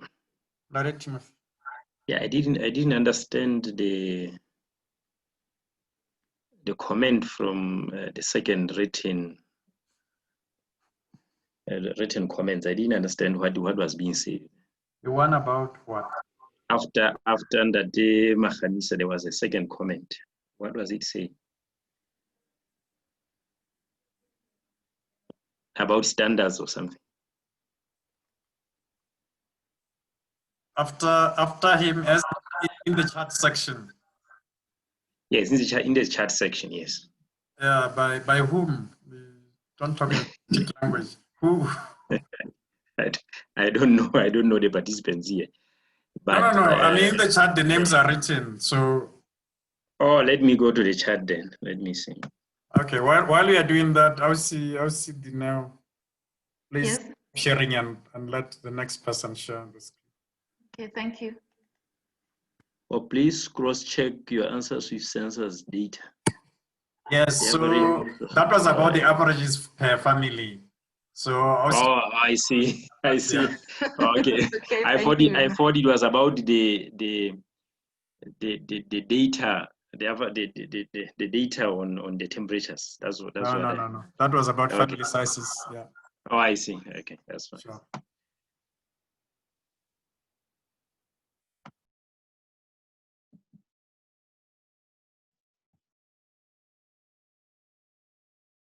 Please start, and please remember to unmute yourself.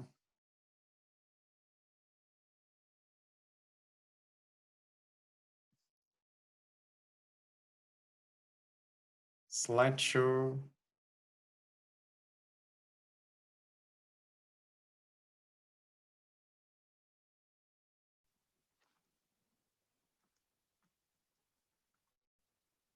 I'll start.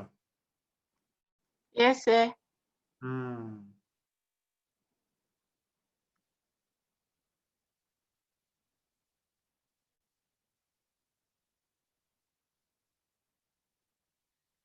Go ahead. Good morning, ladies and gentlemen. My name is Tato Kola. I'm presenting my product proposal, which is on ACE1 cook stove and is aimed to determine optimal feedstock and performance of integrated solar PV system. My supervisor is Dr. Timothy Tamai and co-supervisor is Dr. Dominic Beck. The presentation entails background and introduction, then follows problem statement, research question, objectives, justification, methodology, and conclusion. Background and data. Majority of people living in rural areas of Lesotho depend on biomass and conventional fuels to meet their energy basic needs such as cooking, lighting, and heating. Over 95% of the population use biomass fuels such as wood, animal dung, stalks, and corn cobs. And the mainly used fuel is wood, which leads to deforested areas due to extensive harvesting. And over 65 use conventional fuels for lighting, and the mainly used one is paraffin. And this was the country to rely on imports to meet the demand. Although use of biomass, although use of animal dung and crop residues cannot be linked with deforestation, it lowers crop production as they can be used in agricultural applications. Burning biomass is also associated with increased air pollution when burned in open fires and traditional stove, and the effects of these emissions goes beyond risk to human life. As a response strategy, improved cook stoves address these effects of biomass, which may prohibit use of biomass as a renewable energy. African Clean Energy manufactures improved cook stoves and it focuses on clean energy access for rural customers in sub-Saharan Africa. The stove can be fed by any available biomass. S1 cook stove is combined with a solar home system and a battery to power the built-in fan used for supplying air to help in the combustion process. The battery also power the included LED lamp and charges cell phones. People with access to the grid can use wall chargers to charge their stoves. The problem statement. One of the factors hindering achievement of sustainable energy is lack of efficiency. People usually go for available fuels with cheaper or no cost at all, without considering efficiency and impact of such fuels. Many studies have focused on evaluating performance of different stoves without incorporating multiple fuels. Yet fuel is also part of efficiency. Since fuel performance depends on physical and chemical properties of fuel, it is also important to evaluate performance of fuel at different places. There are no studies with detailed information on heat generation and emissions of different fuels which are commonly used in Lesotho. Performance of solar panels differs due to environmental conditions. So it is always important to test solar panels at different places. My research questions. Question number 1, which fuel is more efficient? Number 2, what are the impacts of the fuel on the user?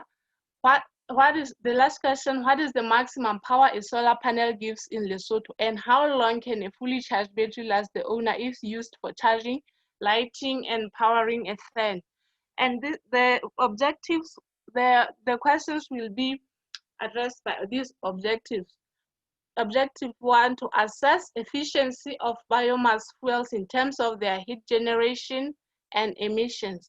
To assess impact of using each fuel in terms of cost, time, consumption, and environmental impact. To assess performance of a charging system by testing maximum power point and battery capacity. Justification. A detailed information regarding heat generation and emission of different fuels will help identify types of biomass with more emissions during combustion and may lead to measures for reducing these pollutants. People will be able to make an informed choice of fuels because choice of fuel also depend on knowledge. As we'll have an overall view of performance of the stove in real life situation. The methodology. The methodology will start by collecting fuels to be used, which are wet and dry wood, corn cobs, cow dung, and pellets from eggs. And these fuels will be assessed by evaluating their moisture content and density. Efficiency of each fuel will be based on heat generated when burning the fuel. Emissions. Air quality monitor will be used in an enclosed room to measure concentration of particulate matter. Flame temperature will be measured using infrared thermometer while the fuel is burning. Over burning time until the fuel is fully burned. Impacts on the fuel to the owner will be based on monetary cost of the fuel, which will be assessed by the price of the cost of buying the fuel from the shop, cooking time, how long the fuel will take to cook the certain food, collection time for fuels which are not sold, and the impact on the environment will be based on how many concentrations of particulate matter until the food is readily cooked. Performance of a charging system. A solar panel will be put in a direct sunlight with two different ways. For the first day, a solar panel will be tested without tracking the position of the sun. That is facing the same direction for the whole day. And for the second day, the solar panel will be tested tracking the position of the sun. And the stove battery will be charged with a wall charger and a PV and compare charging time. As a cell phone will be used to discharge a battery to see how many times how many times it can be used to charge a cell phone. Lastly, test the load of LED lamp by testing power consumed when lighting the lamp. In conclusion, with the efficient use of biomass and cook stoves, bioenergy will remain a sustainable energy and replace fossil fuels. That is the end. Thank you.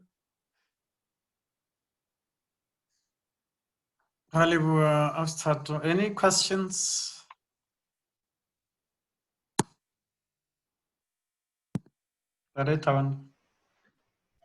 Yes, yeah, it's quite interesting. But I want to know, you have a research question which talks about, if you can go back there on your research questions.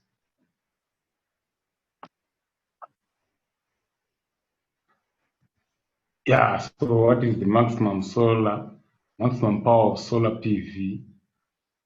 Yeah, the maximum solar PV gives in Lesotho. Now, how much can a fully charged battery last the owner if used for charging and lighting, powering a fan? So, my question is can this just not be calculated? Because it depends how much power you are taking, how much power each fan or each cell phone has compared to the amount of battery capacity. My question was, does this need to be measured? Yeah, it can be calculated. It can be calculated, sir, and can also be measured. Yeah. So what? What do you Excuse me. Dominic, I would say let the student answer first. Okay. At least So what is okay? So what is the difference that you are expecting, and what are the causes of differences between the calculated one and the measured one? Yes. Or what do you think what do you think could cause the difference of the answer that you get by counting and the answer that you get by measuring?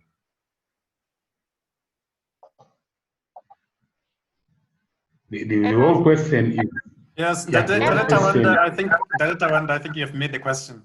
I will start to the question. Nalimpolo, can we all close the mics so that only few people, we don't hear, because of the number of mics being open. So I want to ask the student. I think yes, you have made your question. I'll start. The question is, if this can be measured, if it can be calculated, why are you measuring it, and why would there be a difference between the measured and the calculated one? I haven't thought about calculating it, so I just thought I should measure so that I should get what is happening in the real life situation. Because I think the users of the stores won't be calculating, but they will be using their cell phones to discharge the batteries.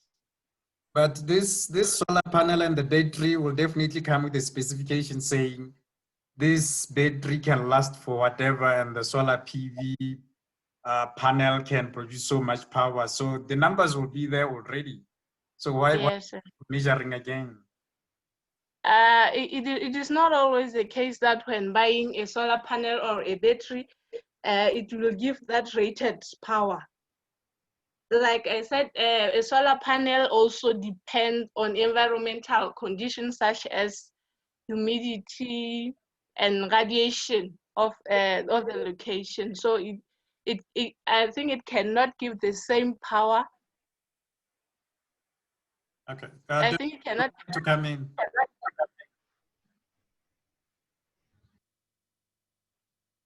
Hello. Yes. Dominic, you wanted to chip in this question? Yes, I mean, so obviously our suppliers give us data sheets for everything. And so the theoretical values are known. The interesting part, though, is what does the customer see on a day-to-day basis? We all know that companies that produce things, they always maximize their values so that it looks better on paper. But in real life, things are not as efficient as they're supposed to be for various different reasons. And we would basically just like to know what is the real customer experience in terms of how long does a fully charged battery last? How many cell phone charges? How many hours of LED light? How many hours of fan usage, or a combination of any of those? So this is basically the idea of why this is interesting to us. The next question is, I guess the impact of fuel will differ since different users face different prices at different regions. How do you plan to tackle this issue? Most of the fuels in Lesotho are not for sale. So I think the impacts on differ here in Lesotho, because the study is about assessing the impacts of the fuels used in Lesotho. Tama, you want to follow up the question, or you're okay? Yeah, yes, that that generalization may not be correct. I mean, even if you may think that the fuels are free, say for example, we have families that collect fuel, then they pay for those who will bring fuel to them. I guess the best advice could be to look at the recent data on the energy survey that was done around 2017 or so. It will give you a data. It will give you whether the kind of costs that households get into when they are trying to collect different fuels. So it will be wise to make your decisions based on those the real data set that has been collected by BOEs than just generalizing that cost of fuel is free. And it may be the case only partly in rural areas. You may find that in urban areas, they are no longer free. So I think Mayor should consult that data set rather than making that generalization. Okay. Any other question, comments, query?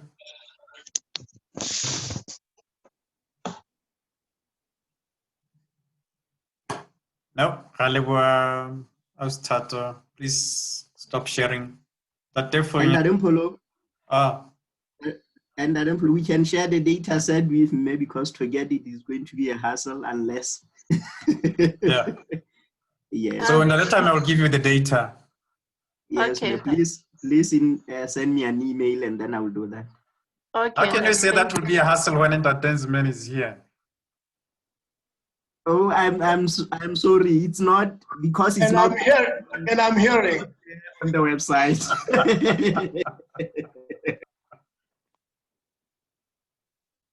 Ale was tatuntate punya.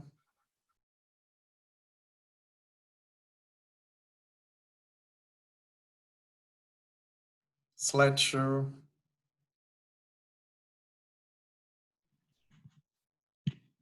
Good afternoon, ladies and gentlemen. I'm going to present to you my project.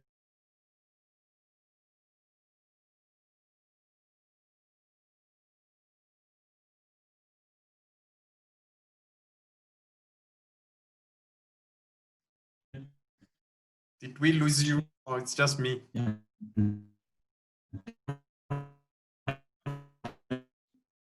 I've lost you too. That for you. Optimization of microgrids for rural areas in Lesotho.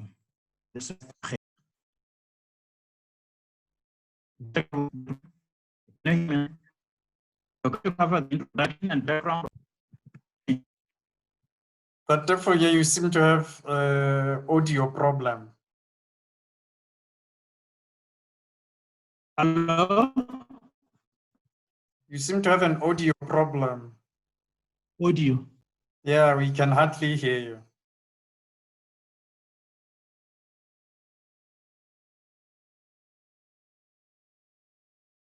Could you start? Let's start. Let's see. Maybe. You don't. You are intermittent. The project is entitled Modeling and. Hello? Can you hear me now? Barely, yes. Barely. My would be could you maybe you should get out of the meeting and get back in and then we'll hear you better.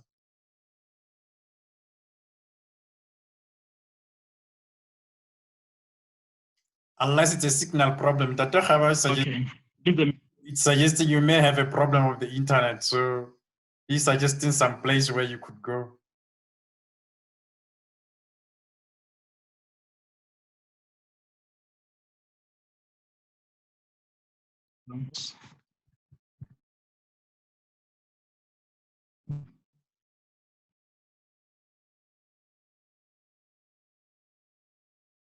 In the meantime, I was shouting that so we could go to the next person while that Punya is.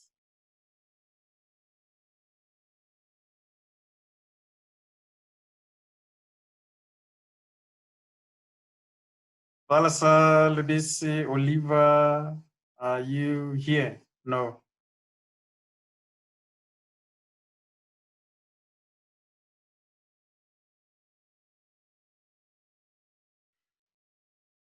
Looks like the last two speakers are not here too.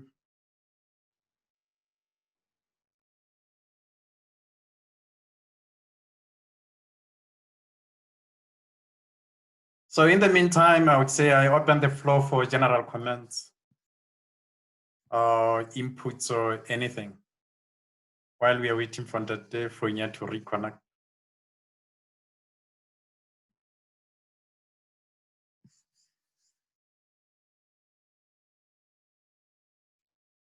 Thoughts? No. I have one. I have one. Okay, and then go ahead. Polo. That Demlap will come after that Tenzime. Okay, thank you very much, sir. I've been thinking about a constant statement I've been hearing in a number of our presenters today. This statement of deforestation that when you harvest wood or you harvest some of this our natural resources, you'll be deforesting. I just remember that there's been a question whether we are really a forested country or not. I kind of have a feeling that instead of really using the word deforestation, maybe we could resort to using another word, maybe of depleting our maybe woody natural resource or woody mass, something like that. Instead of using the word, I know this may not go well with the forest department, but I know that issue of us really being called a forested country is not quite conclusive in my understanding. So I don't know if we need to be cautious of that or not. It's just a general feeling. I hear you, but I think it's a question of interpretation. So I think the interpretation is not necessarily about forests, but it's about not replanting whatever we take. So basically we deny our ecology of those things that are there. But I'm just thinking aloud. Experts can say whether for me it's more a question of terminology than and I think you also understand the meaning when it's being used, that what people are trying to refer to, but I don't know. What do other people think?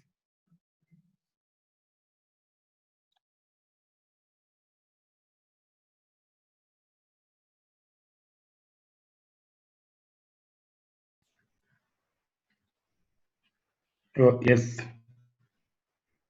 I would like to think that for a country with less forest, as the previous speaker was alluding to, I think it is even more important to preserve whatever woody biomass that we have.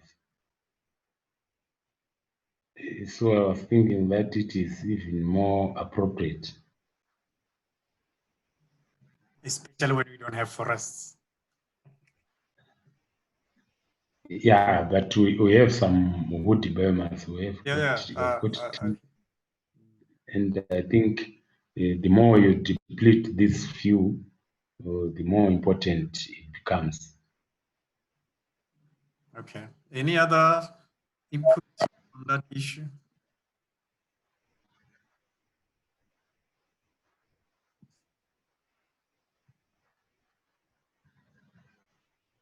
Please go ahead, the speaker with the mic on.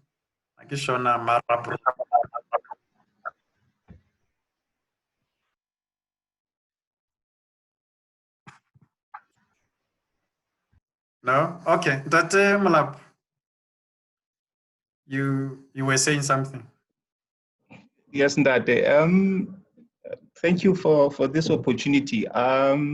Mine is just really a general question. During my listening throughout, I didn't really get the presenters indicating, maybe there was that information contained in the slides, what kind of contribution are these researches that they are undertaking going to contribute towards the body of knowledge. And because I'm not really into most of the research or the fields that these people are working on, one would not really be knowing what is currently ongoing there. So maybe a slide point indicating what kind of contribution the research is going to do would have helped in that regard. That is all that I have. Thank you. But Tefonya, you are back, so please share your screen and let's hear if you can hear you.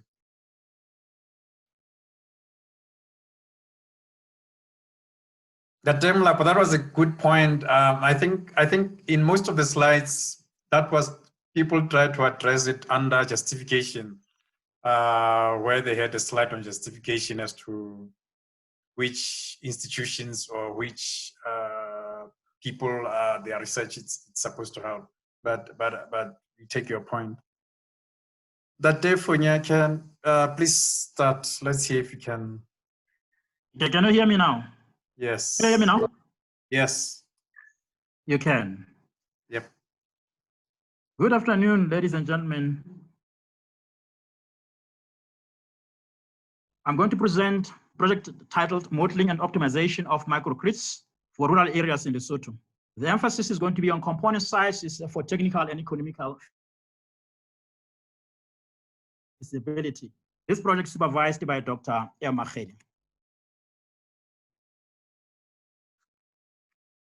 The outline of the presentation, I'm going to talk about the introduction and background, problem statement, research questions, research objectives, justification, methodology, and lastly, conclusion. On introduction, I'm going to touch on the current initiatives on renewable energy. Right now, we have one our company, which is an IPP for solar projects. There is a project which is now being taken at Haramaru to Lemafitting and 20 megawatts capacity. This project is financed by Scaltech Solar. And the second component of this project at Haramaru is going to be done by Chinese company. And the financer is the is the ex-Bank of Government of China. The capacity is 70 megawatts. The other initiatives we have the GIF, which is actually working closely with the government of Lesotho for the construction of mini grids in Mahalisuk, Mokotlo, Kachasnek, and Tabatseka, and other villages. And this is worth 17 million for the construction of mini grids. And these initiatives, we look at the cost of unit of electricity that will be generated from these. We have roughly 6.90 per kilowatt up to 8.49. These are a little bit higher on tariff compared to LEC, which actually charges at R1.47 as at May 2019. The other initiatives undertaken by the National University of Lesotho, which has won a grant of 10.3 million for the construction of these mini grids in two rural villages in Lesotho. The problem statement: despite initiatives to address problems of energy to rural communities through energy generations and public-private partnership initiatives and development partners, they're still establishing a standalone microgrid model, which is economically and technically viable for these rural areas. And there is a need to model and optimize microgrids for rural areas in Lesotho, which should be affordable in terms of cost of energy for these communities. Now, the research questions: what are the optimal costs of technical components of microgrids in the rural areas of Lesotho? Secondly, what is the extent of economical viability of microgrids in the rural areas of Lesotho? The other question will be, what is the extent of economical viability of microgrids in the rural areas of Lesotho? Then lastly, what will be the levelized cost of energy, of electricity from microgrids in the rural areas of Lesotho? Now we shall get to objectives.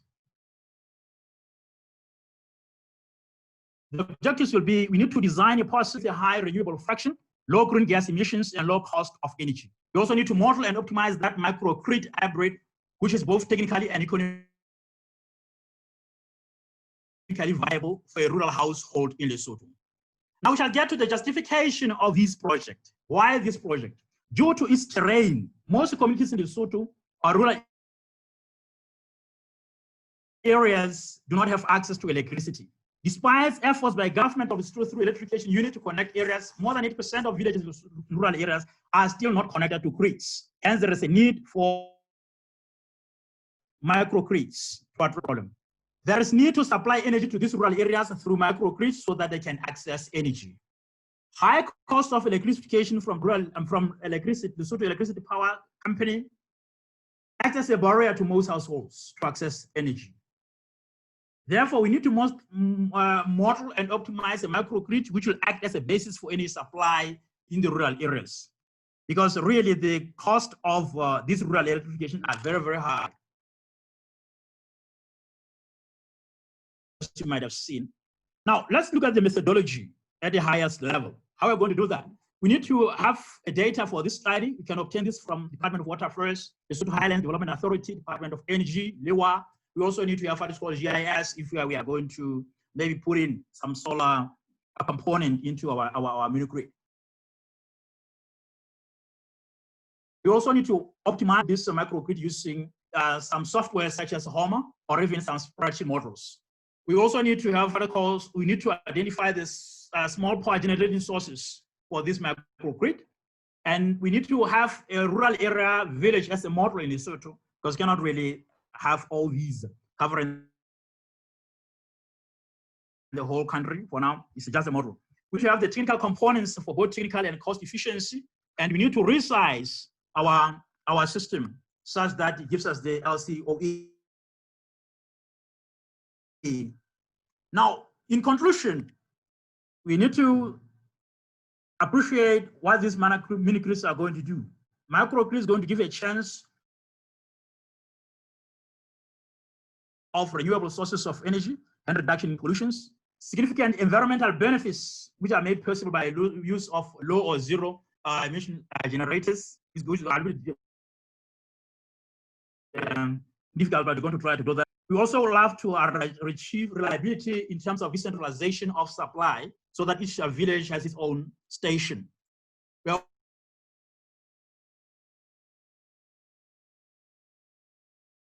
also, it's also going to enhance the integration and sources.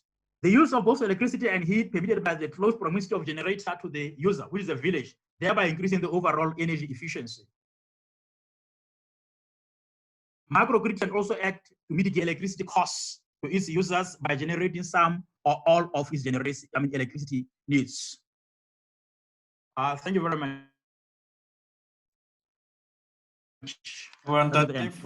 Your sound was still very intermittent, so I hope people will be able to ask wherever they had, or at least the slides were still visible, so people could have read what you're talking about. Questions, comments, queries for that for you? Oh, yes. Yeah, okay, I understand that microgrids can be important in bringing electricity to rural areas which are remote from the grid. But I did not understand what your project will actually do about this. What is it that you are going to do?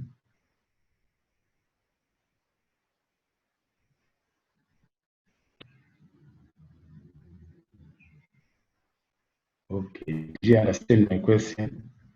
No, I didn't. So. Yes, we know that microgrids are useful, but I didn't understand what your project will actually be doing about the microgrids. Is it recommending? Is it recommending the appropriate sizes, the appropriate designs? What is it exactly that you are going to do? It actually recommends the appropriate size of components and the cost of that microgrid. Okay, so you are also going to look at analyzing how reliable they will be and what is the cost at each reliability level or something like that. Yes, the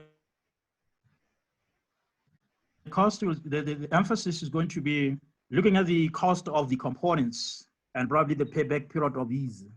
What will be the cost of the energy that the villagers can maybe pay to derive, to obtain energy from this station? Okay.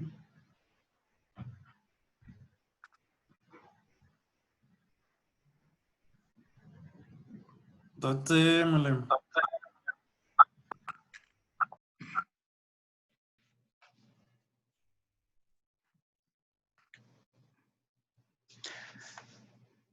Yes, I do have a question. Can I ask?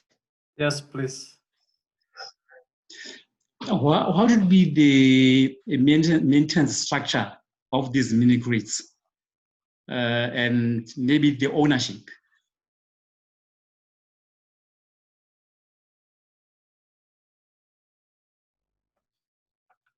That's all. The line is so bad, I think I can hardly hear. We can hear you. This is the respondent is quiet. Okay. Tate Fogien, please answer Tate on his question. For mini grids, we are going to need independent investors to start these projects. And they're going to recover their costs from the users of the system. Of course, in the long run, it could be possible that the maintenance and operation of the system can be done depending on the contracts by the villagers themselves. But honestly, if you want to have a sustainable project, you need to have somebody who's going to invest in that project. Thank you. So the projects that you talked about, which are going to be implemented already, what's the ownership structure like, and what's the maintenance structure like? Come again, sir. You mentioned a number of projects which are already going to be done, because I hear your answer.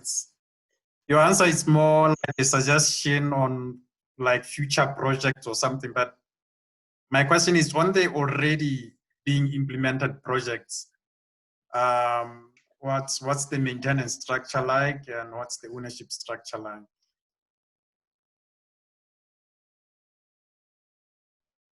The maintenance structure, actually, there is a project vehicle that has been established to get funding. And we have the developers, as you have seen, but after they develop the system, they're going to maintain that project. They're not going to hand it over as of now. They're going to operate and maintain the project so that they can recover their costs. And when you look at those projects, looking at the cost of the energy, it's a little bit high, hence the subsidy or the funding from UNDP. Because if at all there will be an investment, it could be really incumbency for villagers to pay, but they're going to make sure that they operate this for some time, to make sure that the project delivers as it has been intended. Okay. Please go ahead. Why do you call me me? Okay, thank you, sir. So I assumed it's not you. Okay, from the presentation just made by Mr. Fonyo, he indicated that something like 80% of the communities in the rural areas are not connected to the LEC grids. So I just want to ask him how much of that 80% his project is targeting to assist.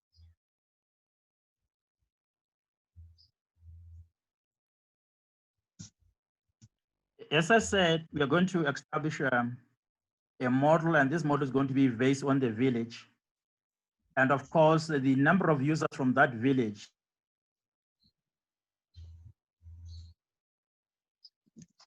I didn't get you well, They sir. actually see 80%.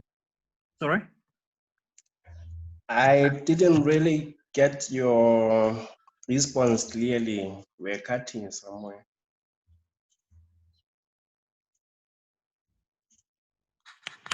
Can I type? What's your target percentage of the 8% you talked about?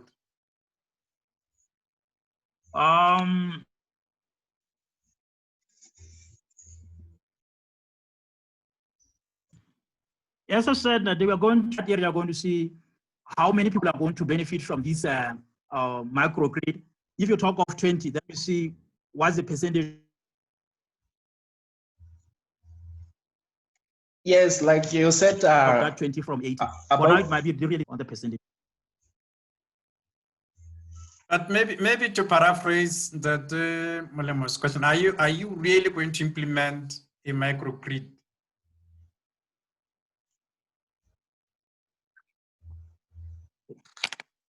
Can he hardly hear you, sir?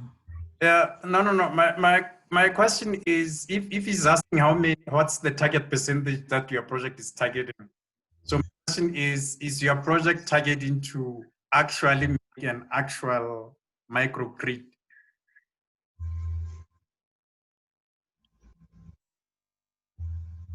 Yes, I got the question.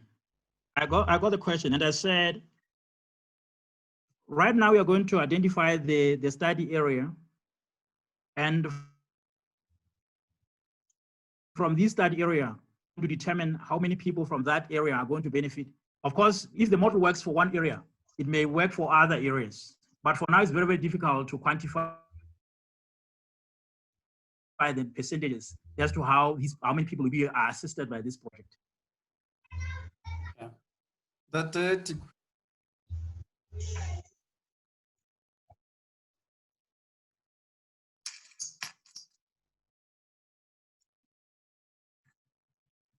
The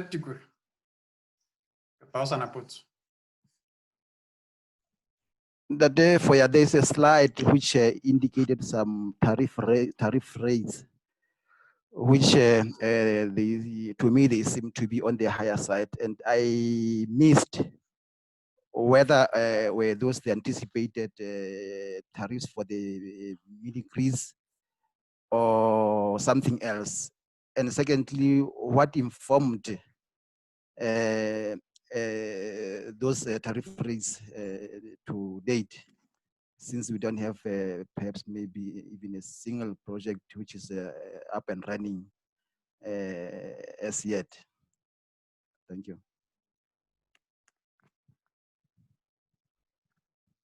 Thank you very much. There is actually a study on these projects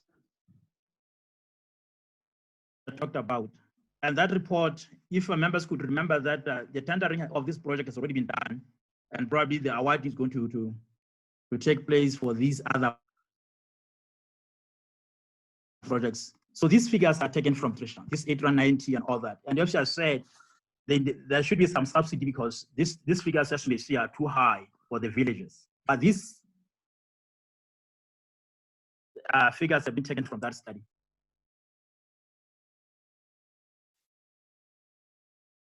And which study is that?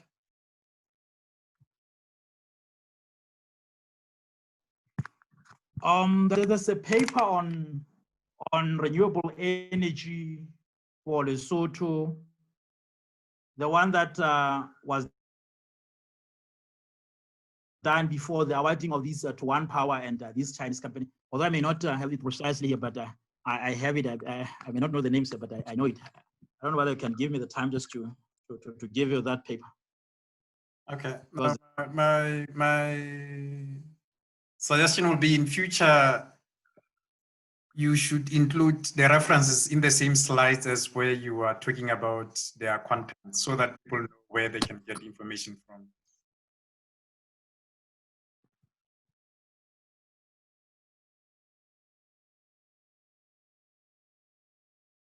Any other question, comment?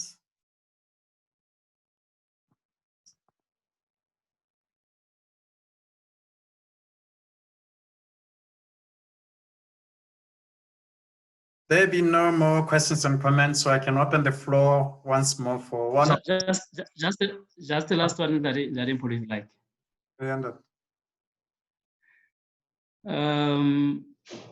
I'm not really sure what would be the government intervention in these mini grids, because obviously the ability to repay of the villagers of the communities concerned is almost non-existent. And one would think then, the government will come in with some sort of continuous subsidy in sustaining those mini grids.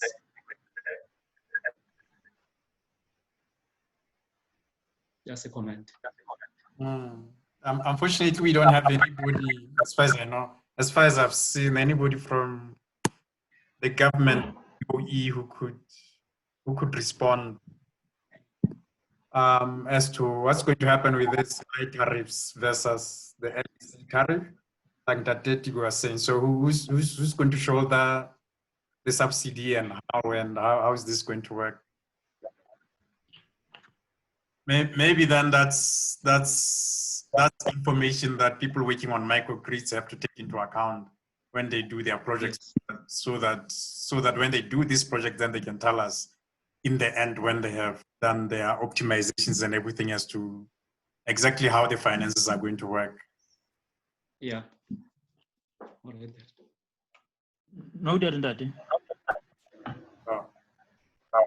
Tawanda. Maybe I was going to answer on the figures that you put for tariffs. Those ones are actually based on the levelized cost of energy, which are related to how these microgrids would cost to build and to maintain.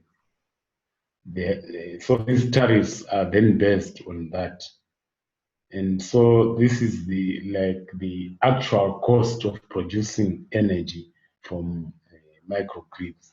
So I agree that these are very much beyond what the people can pay, and obviously a strategy for subsidizing these so that they are comparable with the LEC tariff is needed.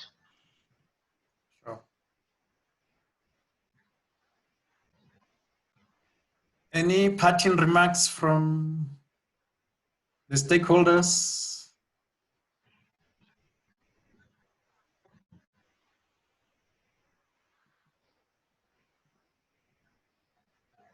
While we are still thinking of your parting remarks, I would say, like the 8 projects that 2 students are going to carry out this year, we would like to appeal to all the stakeholders to, from now henceforth, to be the ones who come up with the project titles and the projects that the students could do. our biggest interest as ERC is to do projects that address the needs of the stakeholders and the needs of the country in general, not as standalone academic projects. So we hope in the future that when the students are doing these presentations, for example, that all of them will be from stakeholders in one way or the other. So adding value in one way or the other to the general country or to specific stakeholders. As Ndatemlap was asking at the value that some of these projects were adding.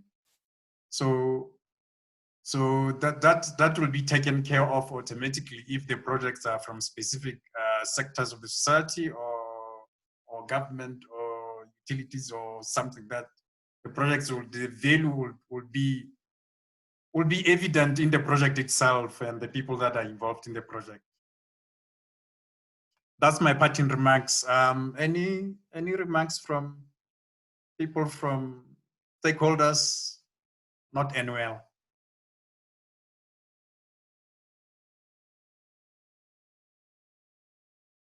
No remarks, comments, closing remarks? No. Okay. With that, Bomel wanted we thank you. I have a small addition. I have a small addition. Sorry, Ntate, for delaying. I was looking for my where I unmute myself. Thank you for the opportunity, Bomel Bontate. I just want to add to what Ntate Mlapo from LHDA said, but I also want to make this, we have said time and again to the students also that there are some documents which are binding. I think they are binding. We have documents, for instance, the nationally determined contributions under the Paris Agreement. It is developed, we have that INDC, or it's called INDC, Intended Nationally Determined Contributions, or NDC. That's what it is called. So those are kind of, maybe I may not know exactly if it is really binding, but to my knowledge, the country is supposed to implement such. So such a document, it has a list also of determinations of government, what we want to achieve towards SDG number 7. So if they would take that also to reduce the greenhouse gases, that would help to not only have projects that are not benefiting the country, because the country also is bound to achieve such. So if they would help us in those as well, that would be great. So they should look into the INDCs as well. And the energy, the National Climate Change Policy also has a lot of binding what projects that Lesotho has to achieve. Ke a leboha bomme le bontate.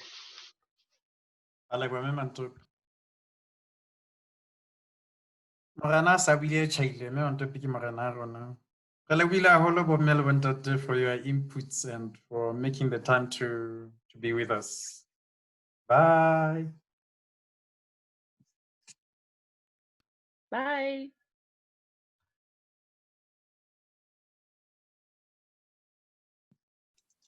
Bye-bye.